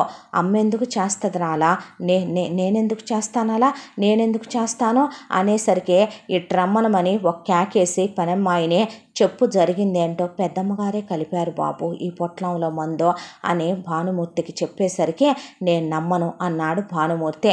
దాంతో విలక్షణ పుట్టింటి దగ్గర నుంచి తీసుకొచ్చిన పని మనిషిని పడేసి విచక్షణ లేకుండా ఫ్లవర్ వాజులు పెట్టి అక్కడ ఏవి దొరికితే అవి పెట్టి బెల్ట్ తీసుకొని పీస్ అయిన దాకా కొట్టాడు అభినవ్. దాంతో అమ్మగారే కలిపారు బాబు, విషమే కలిపారు బాబు, జానకమ్మ గారి కొడుకు పోవాలనే కలిపారు బాబు, మాదే ఉంది పనివాళ్ళం, నేను వెళ్ళిపోతానయ్యా నన్ను వదిలేయండి బాబు అనేసరికి పోలీసులకు ఫోన్ చేసి దాన్ని అప్పచెప్పేమని అక్కడే ఉన్న సూపర్వైజర్తో చెప్పాడు అభినవ్. ఆ తర్వాత ఎందుకు చేసావిలాగా అని విలక్షణని అడిగితే అవునరా నేనే చేశాను, తప్పేంట్రా కావాలనే చేశాను, నాకు ఎందుకు చేసావా పని అన్నాడు భానుమూర్తి. నోరు మూసుకో చాలే కానీ, రెండో పెళ్లి వాడివి నువ్వు, ఒక పెళ్ళాం చచ్చిన మొగుడివి నువ్వు, ఒక కొడుక్కి తండ్రివి నువ్వు, ఏం చూసి చేసుకోవాలి నిన్ను, నా అందచందాలు నా మాటలతో కవ్వించి నిన్ను చేసుకుందే నీ ఆస్తి కోసం, నీ డబ్బుల కోసం. గంపెడు పిల్లల్ని కందామంటే నీ అమ్మ బాబు నన్ను పిల్లల్ని కన్నివ్వకుండా ఇదిగో వీడిని కన్నారు. నా సుఖం నా సౌఖ్యం కోసమే నేను అనుభవించాల్సి అనుకున్న జీవితాన్ని మొత్తం అనుభవించాను. దానికి అడ్డనుకున్న నా కొడుకుని కూడా నీ అమ్మ ఆయాగా పెంచుద్దు కాబట్టి నీ కొడుకుతో సహా నా కొడుకును కూడా పంపించాను. ఎప్పటికీ వాడు నా కొడుకు కాదే, నేనేమైనా వాడిని మోసానా, వాడిని కన్నానా, వాడిని పెంచానా, ఎందుకు చేసావి పని అన్నాడు వెంకట్. ఎందుకంటే నువ్వంటే నాకు అసహ్యం కాబట్టి, నువ్వంటే నాకు ఇష్టం లేదు కాబట్టి, నువ్వు పుడిట్లోనే మీ అమ్మతో పాటే పోలేదు కాబట్టి, దరిద్రం పట్టినట్టు ఇంటికి పట్టావు కాబట్టి, మళ్ళీ పెళ్లి చేసుకొని వచ్చి ఈ కొంపలోనే తగలడ్డావు కాబట్టి, నీ పెళ్ళాం కంటే మొత్తం ఆస్తి అంతా నువ్వు తీసుకెళ్తే నా కొడుకు ఏమైపోవాలిరా, నేనెప్పుడు అడిగానే నిన్న ఆస్తి కావాలని అన్నాడు అభినవ్. నువ్వు నోరు మొయ్ పిచ్చి విధవ, ఏం మాట్లాడుతున్నావురా, అసలు నువ్వు ఆస్తి పంపకాలు చేసేసే, వాడికి వాడి అమ్మది రావాల్సిందేదో ఇచ్చి బయటికి గెంటి పడేసే, మన బిడ్డకు మొత్తం రావాల్సిందంతా కూడా అంతా పైసా మన పేరు మీద లేకుండా మొత్తం వాడి పేరు మీద పెట్టేసే. అసలు ఈ గొడవలన్నీ ఎందుకు అంటే ఇదంతా ఆస్తి కోసం చేసావా, నేనే వదిలేసేవాణ్ణిగా నీకు కావాలంటే అన్నాడు వెంకట్. నువ్వు వదిలేదేంట్రా, నువ్వేమైనా ముష్టిస్తున్నావా, నీ బాబుతో ఇన్నేళ్ళు కాపురం చేసినందుకు, నా మొగుడుగా పట్టం కట్టినందుకు, ఇన్నాళ్ళు నేను చేసిన సంసారానికి లెక్క కట్టి అడుగుతున్నాను నేను. అంటే నువ్వు ఇంతకాలం నాన్నతో చేసింది సంసారం కాదా, వ్యభిచారమా, వింటున్నావా డాడీ అన్నాడు అభినవ్. అనేసరికి భానుమూర్తి తప్పు చేశావు విలక్షణ అన్నాడు. లేదు కరెక్టే చేశాను. అంటే తప్పు చేశావే పనికి మాలిందానా అన్నాడు అభినవ్. ఏం చేశానురా నేను అంది విలక్షణ. అనేసరికి నువ్వు విషం కలిపింది ఎవరికి అనుకుంటున్నావు అంటే ఎవరికేంటి, వీడి కొడుక్కేగా. కాదే నా కొడుక్కే. అంటే చిన్నది పట్టిందా ఆ పాల డబ్బా? అమ్మో అమ్మో అమ్మో గౌతమ్ తాగేశాడా? రుద్రే తాగాడు. రుద్ర నీ కొడుకు ఎలా అవుతాడ్రా అని అడిగితే హాస్పిటల్లో జరిగిందంతా చెప్పేపాటికే విలక్షణ కళ్ళు తిరిగి పడిపోయింది. భానుమూర్తి డాక్టర్కి ఫోన్ చేశాడు. వెంకట్ అలాగే నిలబడిపోతే, అన్నా నాకు ఒక ముఖ్యమైన పని ఉంది, నేను పని చూసుకొని వస్తాను. హాస్పిటల్లో వదిన మనస్వి ఇద్దరే ఉన్నారు కదో, పిల్లాడి పరిస్థితి బాగాలేదు, క్రిటికల్గా ఉందని హాస్పిటల్ నుంచి ఫోన్ వచ్చింది. నువ్వు వెళ్ళన్నా, నువ్వు వెళ్ళి అక్కడే ఉండు, నేను కాసేపట్లో వస్తానన్నా అని చెబితే, అది కాదురా చెప్పేది వినన్నా, ఇంకేం మాట్లాడుకో, నువ్వు వెళ్ళి ఇక్కడి నుంచి అని వెంకట్ని పంపించేశాడు అభినవ్. ఆ తరువాత విలక్షణ స్పృహలోకి వచ్చిందే. ఎందుకు చేసావు ఇలాగా అంటే, తప్పే ఉంది, నేను చేసిన దాంట్లో ఏం తప్పు ఉందంటావు, నువ్వు చెప్పు. నాకెన్ని ఆశలుంటాయి జీవితం మీద, నేనెందుకు ఒక పిల్లాడి తండ్రిని పెళ్లి చేసుకోవాలి, నేనెందుకు పిల్లల్ని కనకుండానే వాడికి నేను అమ్మని కావాలి, నువ్వు ఆలోచించు. ఏ రోజైనా నేను నీకు స్వర్గసుఖాలు చవి చూపించలేదా? కాసేపటి క్రితం కూడా నువ్వు నాతో ఎలా గడిపావు, అసలు ఎన్ని మధుర క్షణాలు జరిగిపోయినాయి మనిద్దరి మధ్య. ఏ రోజైనా మనిద్దరి మధ్య ఎంత పొరపచ్చం ఉందా? ఎవరైనా సవితి కొడుకుని తన కొడుకుగా చూడగలరా? నా మీద నువ్వు అలాంటి బాధ్యతలు పెట్టడం, మీ అమ్మా నాన్న మోపటం తప్పు కాదా? అసలు నాకేంటి, నేను సవితి అత్తనా, సవితి అమ్మనా? నాకేంటి అంత కర్మ, నేనెందుకు భరించుకుంటూ రావాలి ఇవన్నీను? నాకు కొడుకు లేడా, వాడికి భార్య లేదా, వాడికి పిల్లలు గంపెడు మందిని కనమన్నా కాదు కూడదు అన్నాడు వాడెంతమందినైనా కన్నే. మొత్తం ఆస్తంతా పెడతావా పెట్టవా వాడి పేరున, లేదంటే నేను నీకు శాశ్వతంగా దూరం అవుతాను, నీ ఇష్టం, నేను లేకుండా నువ్వెలా బ్రతుకుతావో అనేసరికి, ముందు నువ్వు బాధపడకు, నువ్వు చెప్పినట్టే చేద్దాం అన్నాడు భానుమూర్తి. ఏంటో అంటున్నావు ఏంటి డాడీ అన్నాడు అభినవ్. మీ అమ్మ అన్న దాంట్లో తప్పే ఉందరా, నిజమేగా మీ అమ్మ అన్న దాంట్లో. నిజానికి నేను వైదేహిని చేసుకునే పెద్ద తప్పు చేశాను. ఏ రోజు నాకు మీ అమ్మ అందించిన సుఖం కానీ, మీ అమ్మలా నలుగురిలో కలిసిపోయే తత్వం కానీ, మీ అమ్మలా ఒక మగాడితో ఫ్రీగా ఉండే లక్షణాలు కానీ వైదేహిలో లేవు. దాన్ని ఎందుకు పెళ్లి చేసుకున్నానా అనే క్షణంలోనే అది పోతూ పోతూ దరిద్రంలాగా వీడిని కని అది పైకి పోయిందే. ఆ తర్వాత వీడు పోతే పీడా పోయేది కదో, మీ నానమ్మ తాతయ్య ఉండి పీడాకారంలాగా నన్ను పెళ్ళాంచొచ్చిన విధవణ్ణి చేసి, అప్పటికి వీడున్నటువంటి ఒక బిడ్డున్న తండ్రిగా నా మీద ముద్రేసి కూర్చోబెట్టారు. గొడ్రాళ్ళనిచ్చి నాకు పెళ్లి చేయాలనుకున్నారు. అసలు ఎందుకురా నేను వాడికి తండ్రి స్థానాన్ని ఇవ్వాలి, ఎందుకురా మీ అమ్మ వాడిని చూడాలి?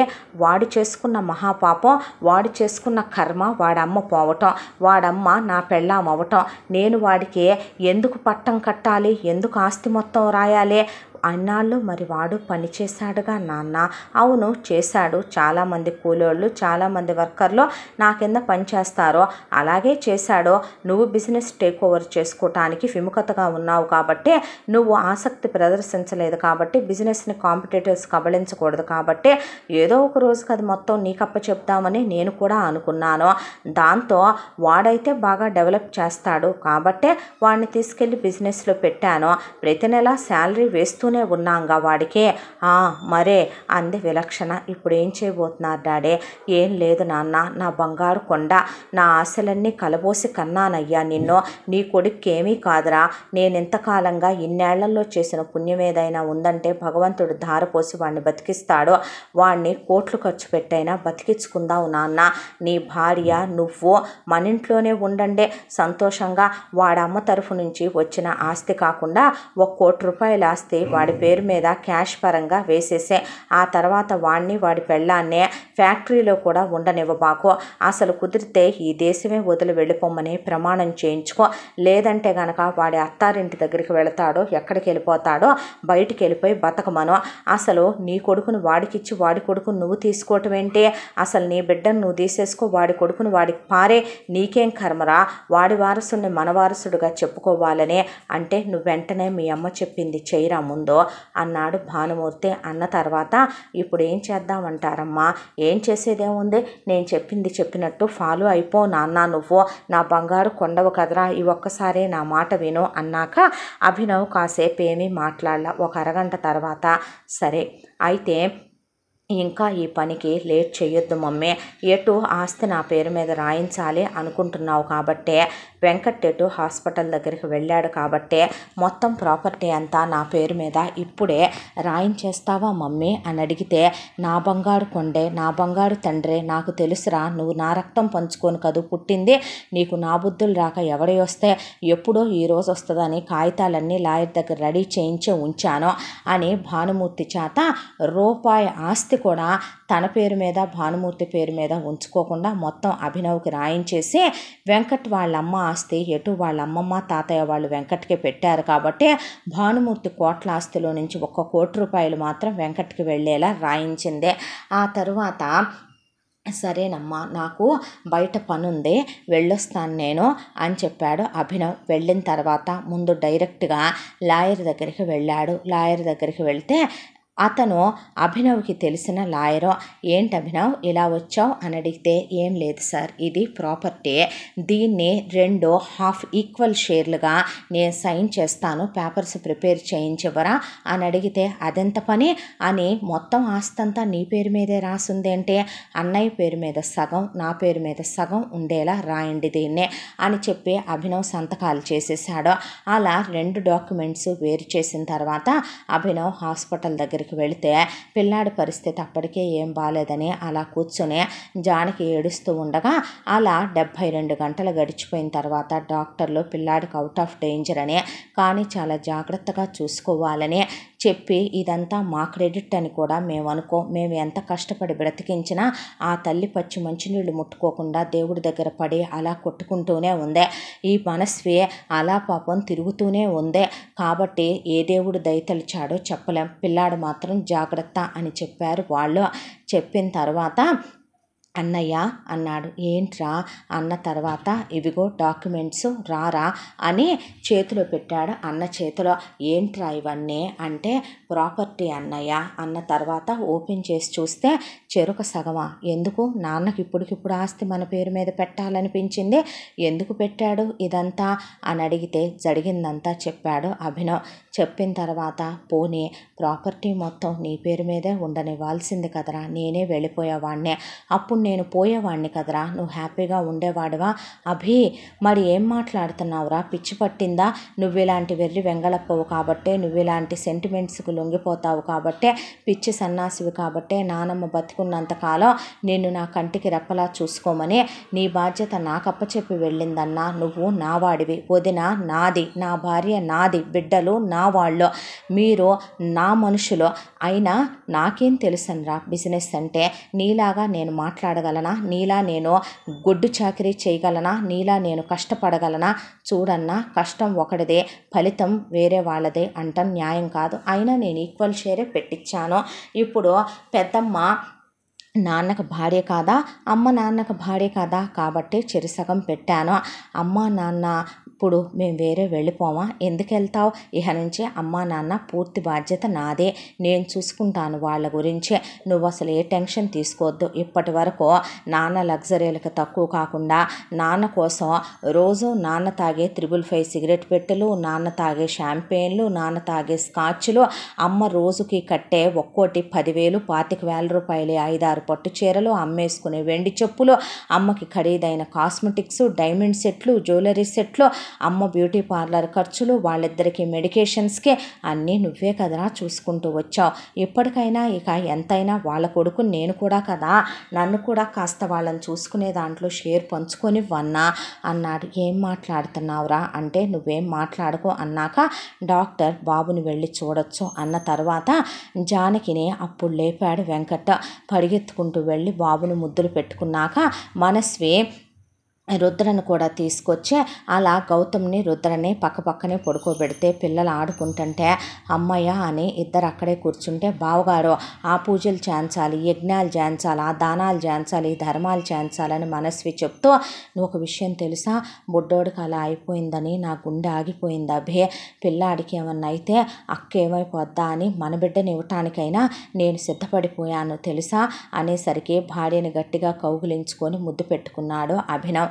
ఏ జన్మలో చేసుకున్న పుణ్యమో, తన వదినకి భార్యకి తన అన్నకి తనకి మధ్య అభిప్రాయ భేదాలు, ఎలాంటి చిన్న పొరపొచ్చాలు లేకుండా బ్రతకటం ఆ దేవుడిచ్చిన వరమేనేమో అనిపించింది అభినవ్కే. ఆ తర్వాత బాబును ముద్దు పెట్టుకొని అలాగే చేద్దాంలే అని అన్న, నువ్వు ఇక్కడే ఉండు, వీళ్ళని చూసుకుంటూ ఉండు, నేను ఇప్పుడే వస్తానంటే ఎక్కడికి రా అన్నాడు వెంకట్.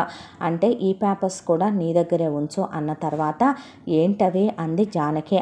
అనేసరికి ముందు వెళ్ళి వాళ్ళ ముగ్గురికి ఫుడ్ తీసుకొచ్చి ఇచ్చి తినమనమని నర్సులతో డాక్టర్లతో బాబు చాలా జాగ్రత్త అని చెప్పి నేను వచ్చేస్తానన్నా, టెన్షన్ పడకో, అది కాదురా అంటే వస్తానంటున్నానుగా అని చెప్పి అక్కడి నుంచి బయలుదేరాడు అభినవ్.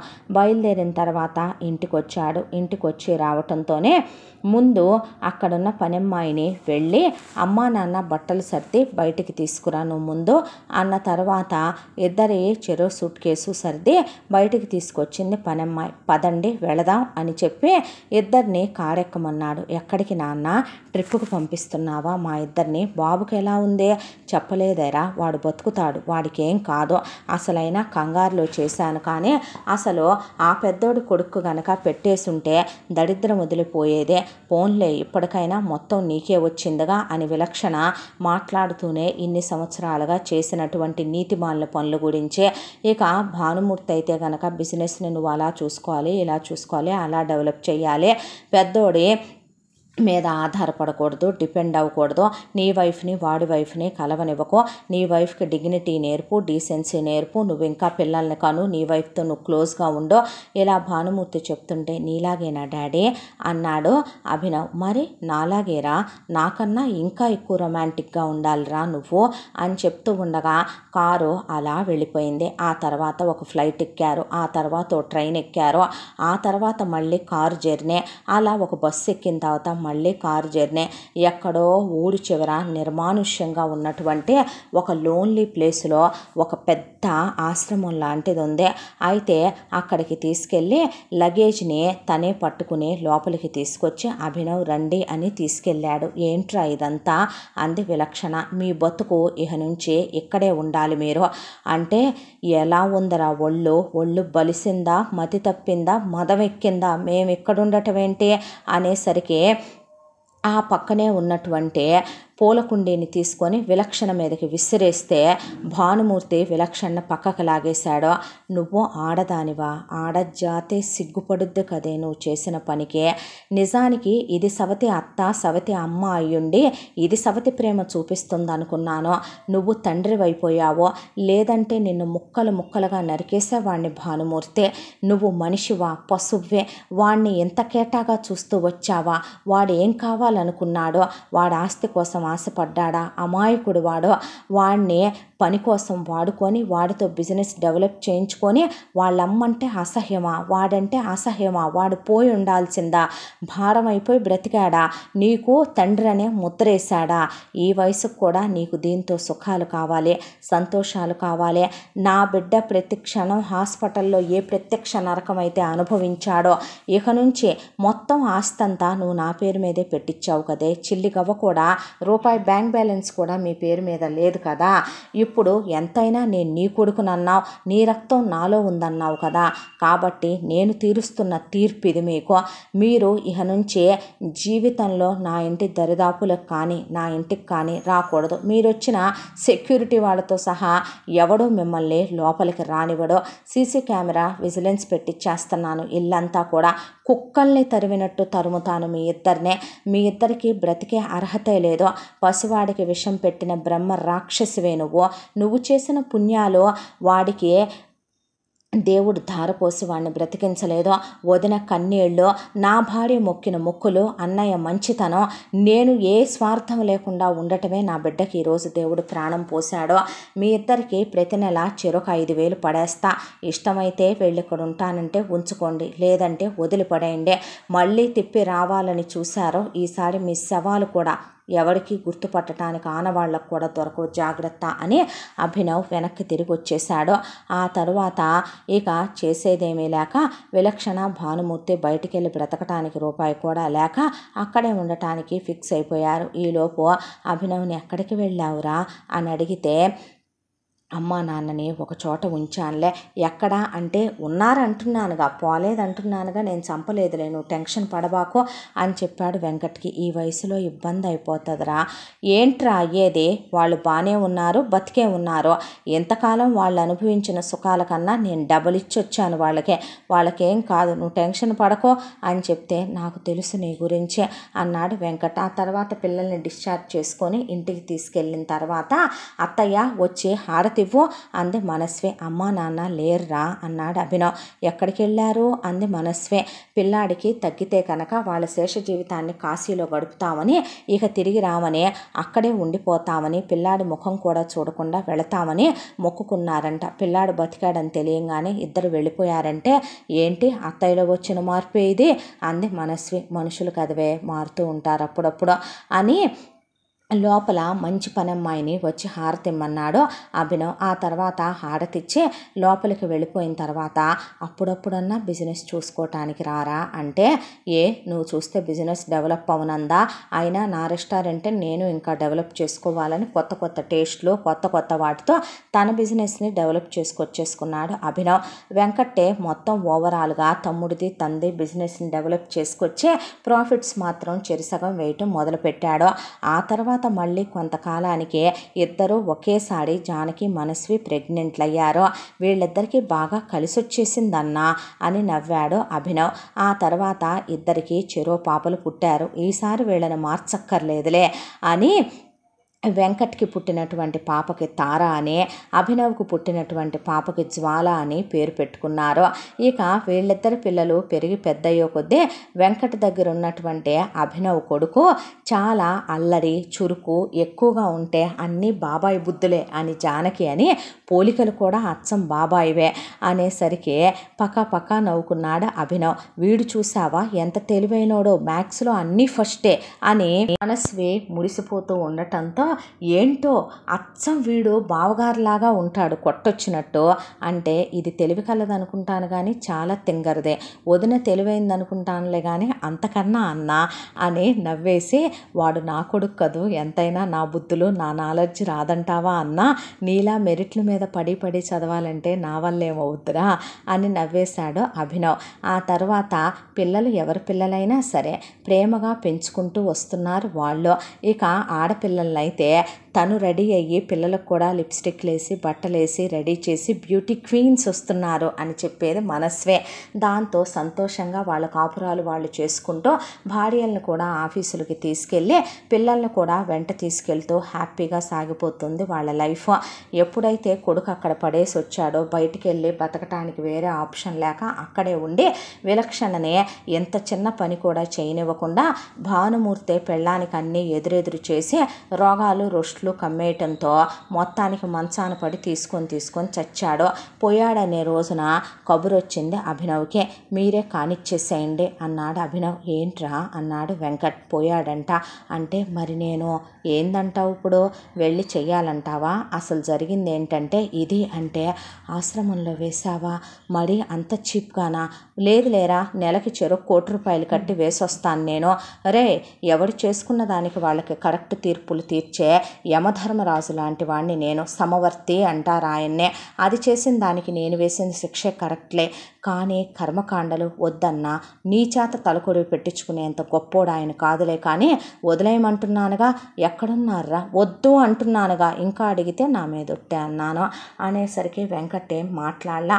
ఆ తర్వాత భానుమూర్తికి ఆశ్రమం వాళ్ళే కర్మకాండలు కానిచ్చాక విలక్షణ ఒకవైపున మూడిపోయి ఒకవైపున రోగాలన్నీ కమ్మేసి 100 సార్లు కబురు పెట్టినా అభినవ్ వెళ్ళక తీసుకొని మరో 2 ఏళ్లకు మంచంలో పడి పోయిందనే కబురు వచ్చిన రోజున కూడా కన్న కొడుగ్గా వెళ్ళి తలకొడివి పెట్టడానికి, తల్లి శవాన్ని చుట్టానికి కూడా అభినవ్ ఇష్టపడలేదు.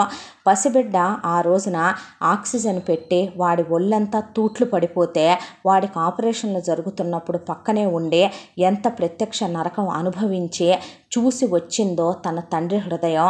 అలాంటిదే వాడు వెంకట్ బిడ్డ అయినా సరే, వెంకట్ జానకైనా అదే నరకం అనుభవించి ఉండేవాళ్ళుగా. జానకి మళ్ళీ పిల్లలు పుడతారన్నారు డాక్టర్లు. పుట్టకపోతే వాడే పోతే ఆ శాపం తన జీవితాంతం తన తరతరాలకి తగిలి తను అనుభవించాల్సిందేగా. పాపం పుణ్యం ఎరగని తన భార్య తట్టుకోగలిగేదా ఆ పాపం ఉసురు తన బిడ్డలకి తగిలితే? అసలు తను కావాలనుకున్నాడా ఇదంతా? ఎందుకు ఇంత విచక్షణ లేకుండా ప్రవర్తించటం? ఎందుకు ఇంత వివక్ష చూపించడం? సవతి కొడుకేంటి, తన కొడుకేంటి? తన కొడుకే తల్లి కాలేకపోయిన ఆడది సవతి కొడుకని తను అంత స్వార్థం, అంత దుర్మార్గం పెరిగిపోయి అంత అక్రమాలు చేయొచ్చా? ఏం చేస్తే మాత్రం తప్పే ఉందిలే, చేసినందుకు అనుభవించిపోయింది అనుకున్నాడు అభినవ్. ఆ తర్వాత ఇక ఇలా పోయారంట అని వెంకట్కి చెప్పాడు. చెప్పిన తర్వాత కాశీలోనే అమ్మా నాన్న కాలం చేశారని జానకి మనస్వికి కూడా చెప్తే బాధపడ్డారు. ఆ తర్వాత సంతోషంగా వాళ్ళ భార్య బిడ్డలతో వాళ్ళ కాపురాలు, వాళ్ళ బిజినెస్లు వాళ్ళు చూసుకుంటూ వాళ్ళ జీవితాలు ప్రశాంతంగా అలా 3 పువ్వులు 6 కాయలుగా గడిచిపోయినాయి. సవతి అత్తగాను, సవతి అమ్మగాను తన బాధ్యతని చివరికి కన్న తల్లిగానో భార్యగానో ఎలాగూ నిర్వర్తించలేకపోయిన విలక్షణ మీద జాలిపడాలా? అలాంటి ఆడదాన్నే తప్పుని తప్పు అనకుండా సమర్థించుకొచ్చిన భానుమూర్తికి జరిగింది తగిన పనిష్మెంటే. అలాంటి శిక్ష అనుభవించాలి అనుకోవాలో ఏమో, ఇక భగవంతుడికి వదిలేయటమే. ఇంతటితో ఈ కథ సమాప్తం. మళ్ళీ మరొక మంచి కథతో కలుసుకుందాం. తప్పకుండా మన ఛానల్ని సబ్స్క్రైబ్ చేసుకోండి. ఈ కథను మనకు అందించిన కథ రచయిత్రి జి యామిని శ్రీనివాస్ గారు. Thank you.